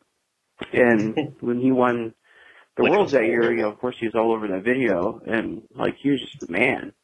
And, you know, I would get RC car actions, you know, from, like, 6th grade and on. Yep. And you go to the grocery store, I was, like, you know, my parents would be shopping or something, I would just go look at RC car actions.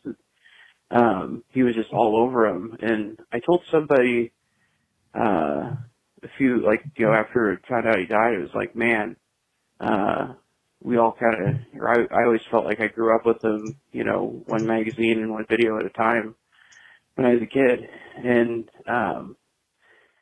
you know, I mean, he's just one of the greatest. You know, he did everything. He was with tires, and, you know, I'm that guy that's always trying the next thing with tires. And that was one thing I talked to him at that short course showdown race, you know, just testing stuff to put on tires, because I told him, you know, raced go-karts for a long time, and that stuff just does not work on these tires. And I said, you know, I go to like a hardware store or a paint store or whatever, and I'll buy cans of stuff, or, like, you know, liquid wrench type thing, you know, whatever, and just I'll have, like, used tires or new tires out in my garage, like on a table. Like, I'm one of those guys that's always tweaking on tires, and, you know, I'll go to, like, you know, paint store or hardware store and buy a whole bunch of different chemicals to try on tires. And, you know, I'll set, you know, used tires or new tires out in my garage on a table. At least I did a long time ago. I spray different stuff on them, you know, see what felt grippy, what felt good, what soaked in fast. And I was telling Brian about that, and he's like, yeah, that's what I do, you know. And it's like, oh, I mean, I thought I was the only crazy person, you know. But, you know, he was just really approachable, and, you know, he talked to anybody. And after I talked to him about, you know, tires that one day, we just kind of clicked. And when I started doing my own tire sauce, he hooked me up, or, you know, showed me where to buy the containers to mix it, and just super helpful. And, you know, he'll be truly missed. And I mean, he just had so much value. So, but thanks, you know, rest in peace, Brian. I didn't know you very well, but I'll miss you. So thanks. There you go, Will Brenton. That was pretty awesome. Messing around with tires. Yeah. He was definitely inspired you to like tires. All right, we have one more here, and this is from Ryan Mayfield's dad, Perry Mayfield. Hey, my name's Perry Mayfield, and I wanted to share a little story with you folks about Brian Kinwald. Ryan, our son, must have been about 12 or 13 maybe. It was at a Cactus Classic, and he was making it into the A's at the A mains at that time, and it was during I don't know if it was a qualifier or one of the first mains, but Brian came over to our pit after the main event or the qualifier and told us that if Ryan was going to start racing with the big boys, that he needed to try to learn a little more finesse in his driving. And Tanya and I, Ryan's mother, took a great compliment in that, you know, one of the greatest in the world would come over and give us a little advice about our son, who was, like I said, he was just stepping up into that realm of A mains and, you know, running with some of them fast guys, man. So anyway, I wanted to share that story with you. It was quite a compliment for us. So we love Brian Kinwald. Have a great day. There you go. It's about as cool as you're going to get. Yeah. Kinwald giving a young Ryan Mayfield advice. 12 years old. You know, Ryan tells that story a little differently, but oh. but I think that gets the point across. Okay. It's cool. Yeah, hey, Yeah, it is. appreciate everybody calling in. That was awesome. Sharing their stories. And then we had a few people. Brian has a funny story. This necessarily isn't about Brian, but it made me think about it. All right. So please share. So they're doing the Cactus Classic, and the B4 first came out. Okay.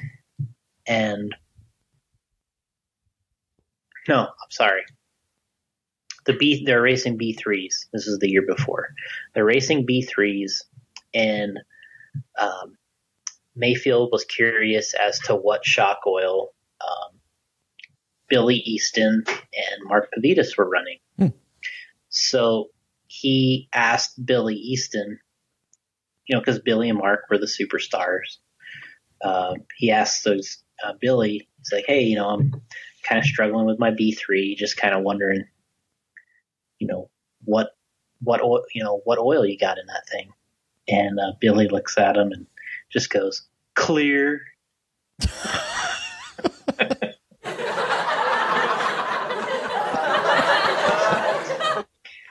So the story goes on.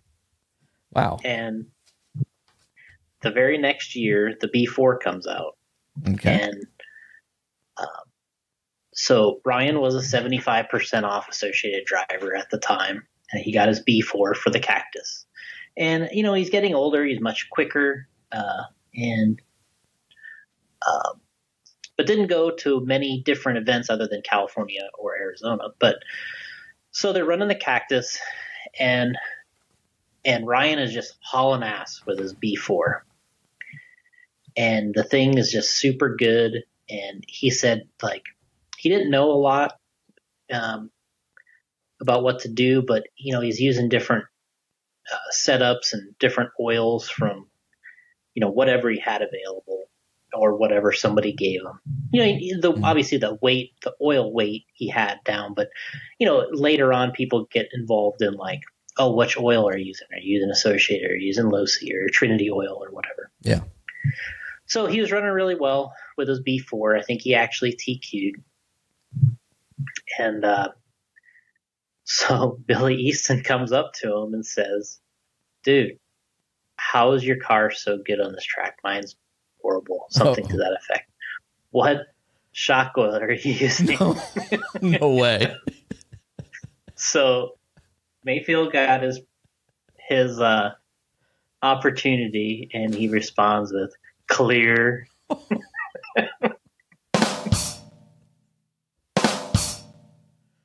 So he said that was his. Wow, I can't believe that. It's perfect. Yeah, it is. And then he said it wasn't long.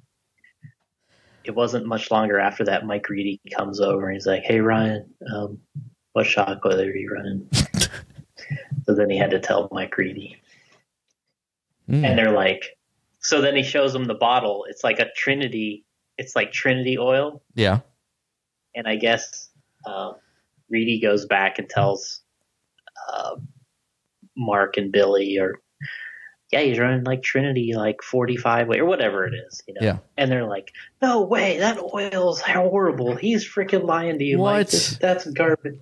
That oil's garbage. Because they're like. Anyway, how can they say it about Trinity oil? Trinity oil was top notch. At least when me and Kirby were there, it was top notch. So you're looking at. Yeah, I think that was just the word on the street that it wasn't, exactly, the numbers weren't perfect, so it was different than the others.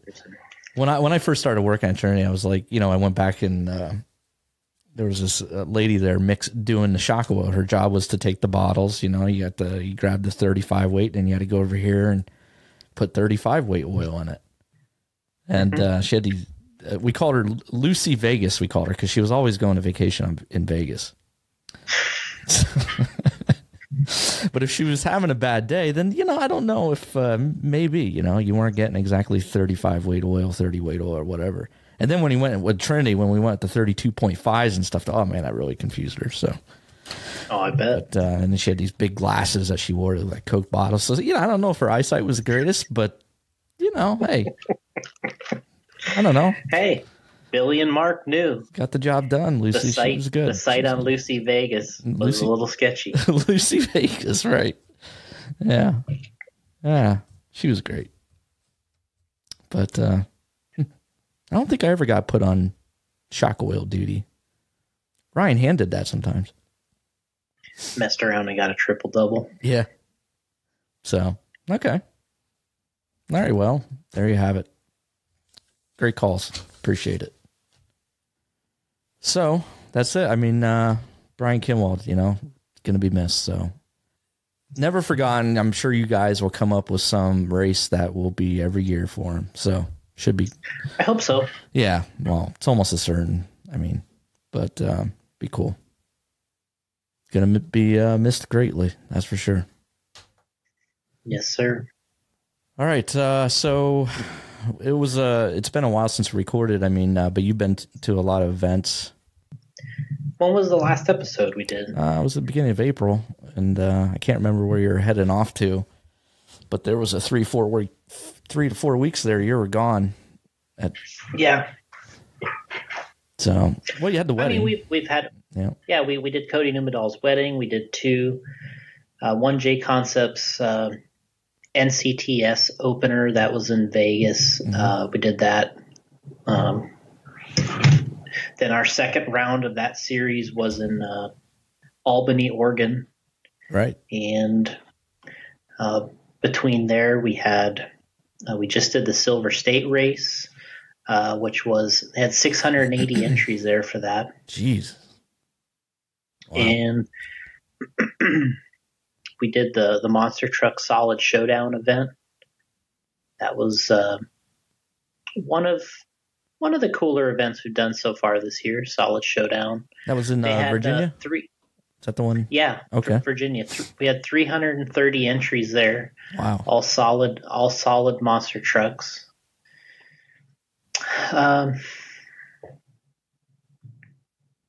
They just had the stock nationals over the weekend. That was at OCRC Raceway. That was one of the better events OCRC's had here this year. How do we do there? Well, Kyle Layton won 2-wheel drive and 4-wheel drive, and using our stuff, Associated Cars. Running the Ellipse rear, gold compound, dirt web fronts, golds, and then truck was won by Matt Gonzalez. He was running our new truck Ellipse tires on there, and so that went well. And then over at Silver State, Spencer won 8-scale e-buggy, and then Mayfield got 3rd in Nitro and 5th in Truggy.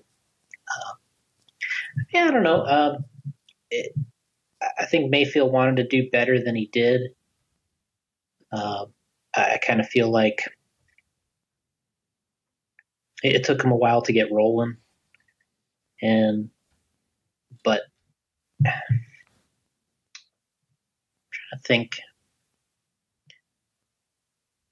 It just was such a difficult track, and it feels like he never quite had the handle on how things were changing, and now at the Nitro races, the races are so difficult because they don't give you a warm up.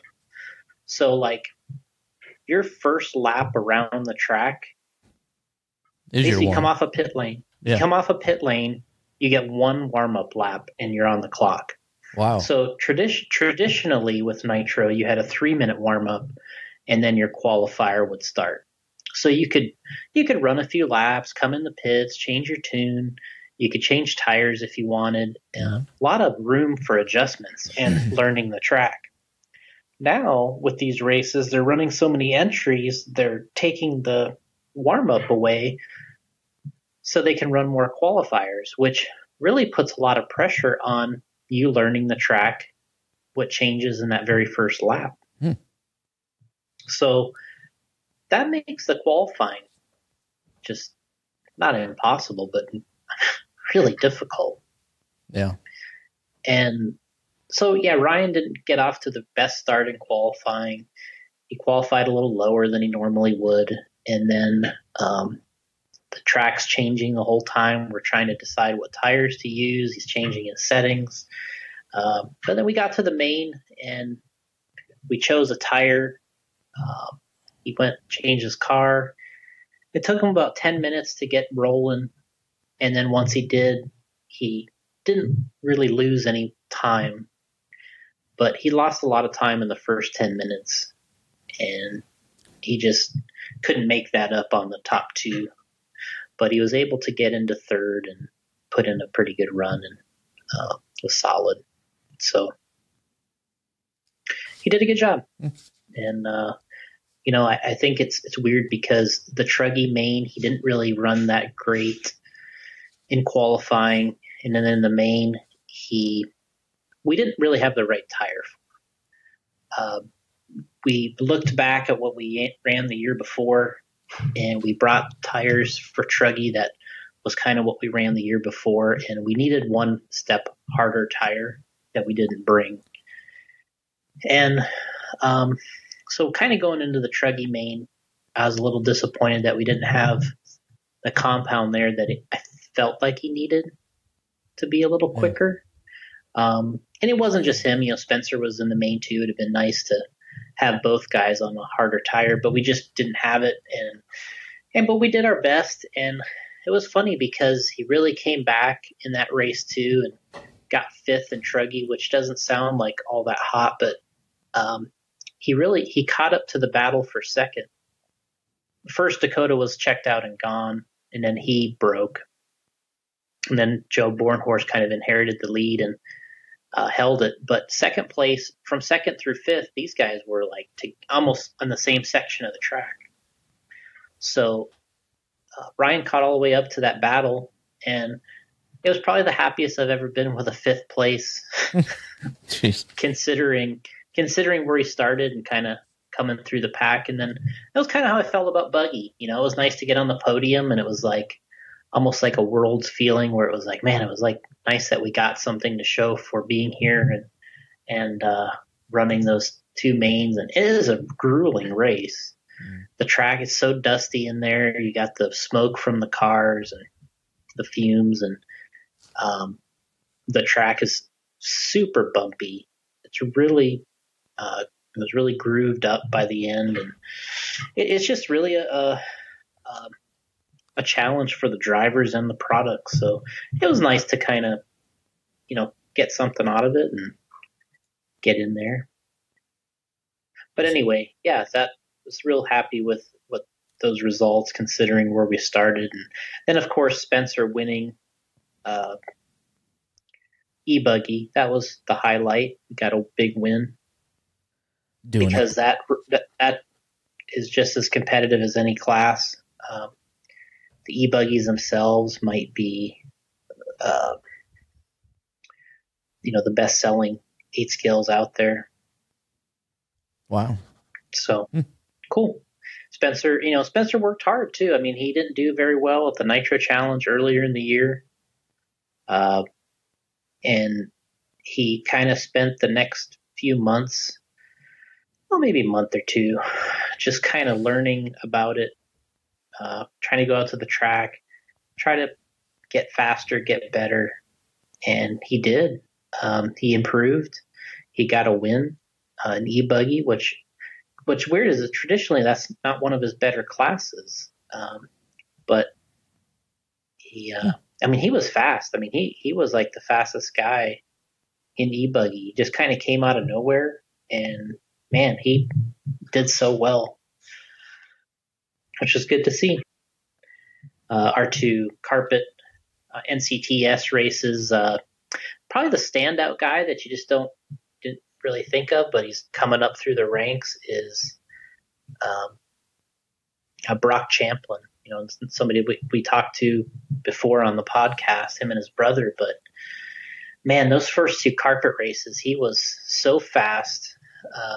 He TQ'd the one in Vegas in 4-wheel drive, and then he TQ'd both in Oregon, and he won 2-wheel pretty convincingly. And he would have won four-wheel, but broke on the last lap, and Mayfield won the overall. So, man, he's been flying. Jeez. Definitely flying. So, yeah, Brock won one class there. Mayfield won one class in Oregon. And then Mayfield won both in California, or I'm sorry, in Vegas. So pretty cool. They just released the new rankings, the top 25 RC after the last couple races, which was Silver State over the weekend. We just talked about that. And then the big debut of the RC GP over in the Philippines. Oh, right. So it really shuffled some things up, having those two races. It moved Mayfield to the top of the list.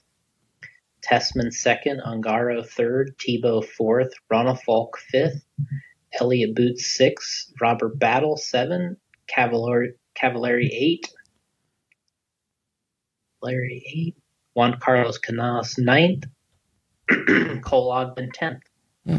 So, yeah, I mean, it's a cool system. Arguably you can these names. Everyone's got their favorite. Everyone thinks they know who the best is. But I mean, when you look at but this system tracks your results over a 2-year period, 2-year rotation. And it gives you points for those finishes. And when you look at this list, you may be able to argue what order they're in, but when you look at the driver names, this thing is freaking accurate. I mean, you look at, you can certainly say Mayfield, Ty Tessman, Ungaro, Tebow, Ronafalk. That's the top 5. The names are correct. Mm-hmm. Put them in whatever order you want, depending on which day and race it is, but the names are correct. Sure, you could say Robert Battle 7. Maybe it could be a little higher, but who's he going to bump out? Yeah. Is he going to bump out Mayfield, Tessman, Ungaro, or Tebow, or Ronafalk? The list is pretty strong. So it's pretty cool. Pretty cool to see. But that's why I was happy, Mayfield getting the 3rd place at Silver State. That's what, allowed him to, finish strong. Yeah. And still maintain a good position on that list, which I think is cool. It's important. It was cool on that top 25 rankings. On the April 5th, they, in memory of Brian Kinwald, they put him number 1. Oh, that's right. That was cool. Yeah. All right. And, what do we got? What else we got? We had the RCGP race in the Philippines. There was a lot of action talking about that. That was the first of their new organization, I guess, in a sense, trying to start a new race series for 8 scale off-road. Kind of the bullet points, I guess, is they want to have a little bit more head-to-head racing, have teams competing for not only team championships and manufacturer championships. It runs along the same lines as more of a real motorsport organization. It's JQ is involved along with several other people, but they had the first event for that. And it's definitely unique because there's other people getting involved to sponsor racers to pay their way to get to this event. And it's changing how the appearance of people's cars are and that type of thing. So, like, for instance, Davide Ungaro, he was racing under a different not necessarily a different team name, but he was under this umbrella of a company that just wanted to pay his travel to go to the race. Oh, okay. So they have like a team put together that's just paying for his travel to do it, and you know, he still has associated stickers and LRP and AKA and his sponsors, but they're smaller, and he's got bigger stickers on the car for the company he's racing under their umbrella for the weekend. It's kind of interesting. And HB Racing is probably the primary sponsor of the series, so they're still, you know, got all their brandings the same, and HB and their new brand Performa, but yeah, it's definitely kind of different. You know, people were talking about it, trying to follow the racing a little and see what's different about it, and you know what's good. And yeah, I mean, they got another one, I guess, in 4 weeks. There's a little bit of drama that happened from the race, and there's going to be some stuff going down, but it's David Ronafalk was there racing, you know, running our stuff. He was, you know, consistently running second fast to Ungaro the whole time. Because the format changes. It's a little different of a race. So it's not always just like qualifiers in Maine. They do it a little different. So, you know, for the lack of a better word, it's just a different format that they have. But, Ungaro was kind of dominating, but David was the second fastest. He was right there lap time wise, winning his fair share of races and being in contention. And then in the main, he had an issue. His tires kind of came off the wheels, and I don't know what happened, but didn't end good for him. He ended up getting fourth and probably instead of second overall. So kind of something that didn't go so hot there for us, but something that happens. It's happened to many racers, and probably won't be the last time that it happens to somebody. But yeah, it was kind of a crappy ending for our guys there. But in general, it sounded like they liked the race, and they had a good time. You know, people are kind of after us why we haven't supported the series, but that's probably a different show for a different time. But in general, you know, I paid attention and checked in on our guys, and you know, we sent product there and tried to have David up to speed as much as possible. And didn't necessarily work out in our benefit there in the end, but sometimes I guess that happens. Who's broadcasting that? Is it RCTV? Yeah, they did have those guys over there. I didn't watch it on there. I just kind of checked for normal Facebook updates and saw what was going on. Okay. But I know people were watching their broadcast, and you know, they like it just like you do. A lot of people like them. Oh yeah. Kind of give you that motorsports vibe. Yep. When you're watching it, which I think is what people like about it. And so when's this series, like how often does it run? Well, this is the first one. There's another one, I believe, I think it's in Austria in like 4 weeks. Okay. I'd have to look it up to see what the entire schedule is, but yeah, that's what I remember. How many races is it? I think it's 5 or 6. I can tell you here in a second. Watch results. It looks really cool if you're a pro racer. Well, I imagine you would have to be a pro racer. Well, they do have a class for non-pros. Yeah. It's really kind of... How are you going to travel to all those events? You got to go to how many... I mean, well, if you're not a pro, you know what I mean? Part of it. That's kind of part of it. Yeah. That's the hitch, is in order to be involved, you have to sign up. And when you sign up, like a team, say if Associated wanted to have their 2 drivers entered into this, Okay. The sign up for those 2 drivers is $5,000. Wow. And then you got to pay to travel to the events on top of that. Wait, who has to pay? The manufacturer. Okay. So like if Associated has 2 drivers going, their entry fee is $5,000. Okay. And then for all the events, that combines it all. Oh, that's for everything. And okay. I believe so. Yeah. Plus there's, then that makes them involved in their sponsorships on top of all this. And there's a lot going on in this. It's different, which is their ideas. They want it to be different. They want to try to bring in some out of the industry affiliates.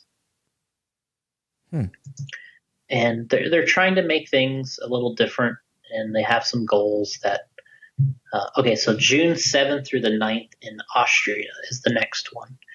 Then August is Italy, is 5 and 6, and then there is one in the USA, but that's to be determined. Okay. But that's it. That race ran. Ungaro won both legs. Ruona Folk had some speed. He had some bad luck in the 60-minute final, but the other events he didn't have any issues, and he was right there too. But I think he tied with Ungaro on one of the legs, so there was some competition for sure. Those guys are definitely the fastest, and you put Robert Battle and Juan Carlos Canas in there. Those are probably the top. Those are probably the 4 fastest guys. So right. So I understand it. So now, like, if you wanted to get involved, you would have to have a team. So it would have to be J Concepts. I think J Concepts could have a wild card team because we're not actually a manufacturer of the cars. Oh, I'm not gotcha. sure how all that. Okay. I'm not sure how all that works, to be honest. Oh, that's what the wild card means. Yeah, I think the wild card is kind of like, but what's also strange is the Scampi Russo team is, they're not a wild card team, but they're not a manufacturer. So I'm not sure how that part works. All right. But yeah, I'm sure we could if we wanted to, or basically we're just kind of involved because our drivers are racing too. Well, this is nothing that Radio Impound could afford, so don't ask us to help you enter the RCGP World Series. Listeners. Yeah, I'm out. I'm definitely out. But looks cool. Yeah, see how it plays out. I'll have to check this out on YouTube later. The YouTubes. Yeah. All right. So RCGP. Then what do we got going on this week? And so this weekend, J Concepts is heading to the there's a King of the Stock race in Florida. That New Red Hobbies. Paul's going to head out there and be involved in that event. That's about an hour from us. And then Fred and I are going to go out to the Monster Jam World Finals. Typically that event is held in Vegas, but the next 2 years it's going to be in Orlando. Oh, wow. So they have an RC portion of the program that's taking place outside of the stadium. So there's guys that are setting up a track out there, and Fred and I were invited to participate. It's kind of a show for spectators because there's spectators around looking at the real trucks and just kind of, it's kind of like it's, for the lack of a better word, it's like the stuff you see going on around like a Super Bowl. Mm-hmm. How they have like all kinds of satellite little things going on around the Super Bowl. Oh, yes, I know all about the Super Bowl. So it's kind of like that. I'd say this is kind of like the Super Bowl of monster trucks. They got a lot of stuff going on out there, and they got like 70 real monster trucks out there. What? 70? Yeah, there's like 70 real trucks in Orlando. And there's only so many that compete in the actual show, but there's 70 out there in total. So pretty cool. Yeah. That's going on, and Fred and I are part of the RC program, which is for the spectators. I mean, there is winners and losers in this RC program, but in general, it's just to put on a show while the spectators are walking around and chilling. And they've been doing this for 3 years now. It did it the last 3 years in Vegas, I believe, or it's two or three anyway. And I guess it's done really well with the spectators. The RC guys like putting on a show, whether it's RCs they're racing or they're doing freestyle. So I'm going to do the racing.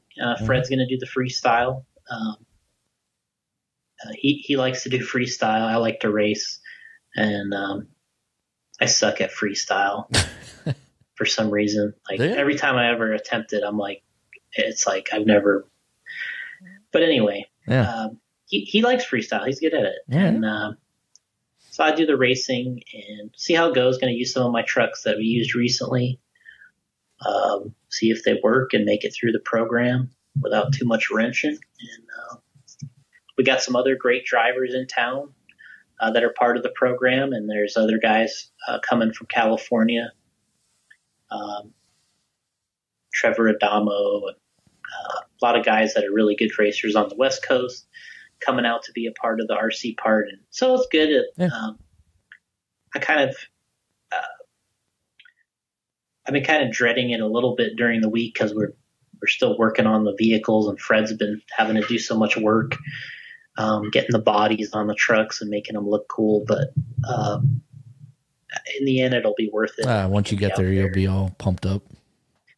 Yeah, I think we'll get there and feel a little bit better about the situation. So it's just it is. It's a lot of work to prep for any event, and when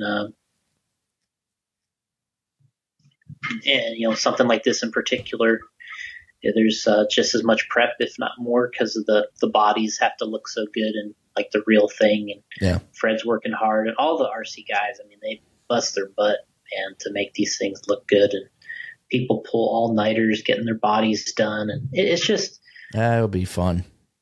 Yeah, it's a lot of. It's kind of like WrestleMania, like Oh yeah, WrestleMania for monster trucks, Super Bowl for monster trucks. Right. So cool. Yeah, you guys will have fun.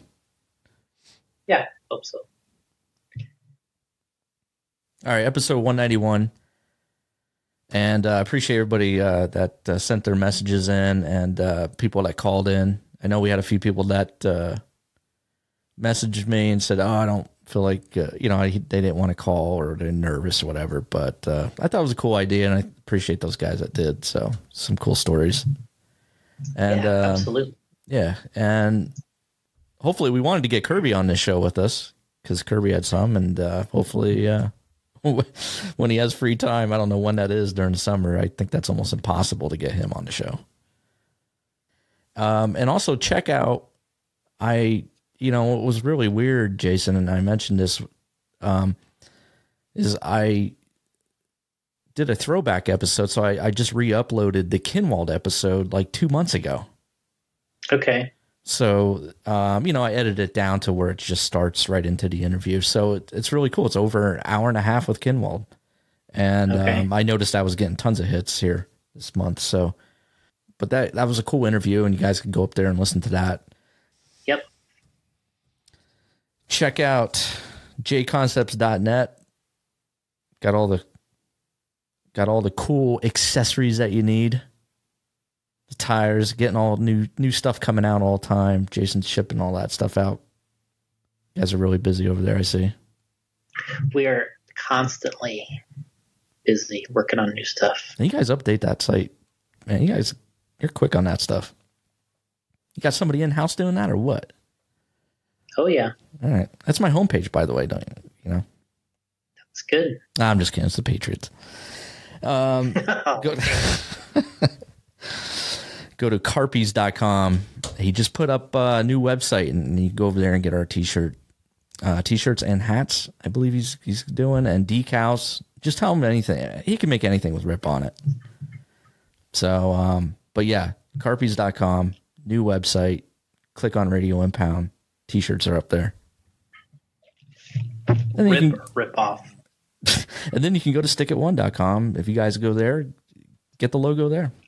Boomrc.net, same thing. Mike Garrison, he'll hook you up.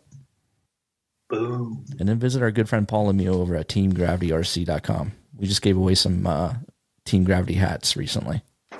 Yeah, nice hats. And I just shipped out more race prizes to some guys today. So if you're a patron of the show at patreon.com/Radio Impound, you're always in a running to win something. Jason goes to these races and brings stuff back. And we still have some stuff to give away. And one of them's a Ryan Mayfield chassis, right? That's right. You want to explain that? You want to explain that chassis? I don't know if you did in the episode, but we have a chassis that's autographed by Mayfield. Yep, and he laughed because he was about he took a car apart, and I was like, "Hey, you gonna do anything with that chassis?" He's like, "No." I'm like, "Well, can I take it for a giveaway?" And he's like, "Sure." He's like, "It's not anything special though." He goes, "I think I got second with it." And I was like, "Well, write second on there." So he autographed it and then put second place. Yeah. So it's awesome. Kind of a fun joke. Yeah, kind of a fun joke, but it is a nice chassis from the Yokomo 2 wheel. And then I got some tires. I brought back some tires from the weekend here, so whenever we run onto that stuff, we got some more tires. Right. Okay. Off the track. All right. So I'll run this weekend. We will run a contest for some of the race prizes. And just check our Facebook page. And if you're a patron of the show, you're in the running. You just got to respond to my Facebook pages or my post when I say, hey, pick a wrestler, because I do this stuff over WWE 2K19. We do these, the guys love it, by the way. The battle royals we do, or the ladder matches. They love to win prizes that way. So they pick a wrestler, and the wrestler represents them in the video game. Something different besides just picking a name. Yeah, it seems to work. Yeah, they love it. So appreciate all the support over there. And that's it. Episode 191 in the books. 9 more to go. 9 more to go.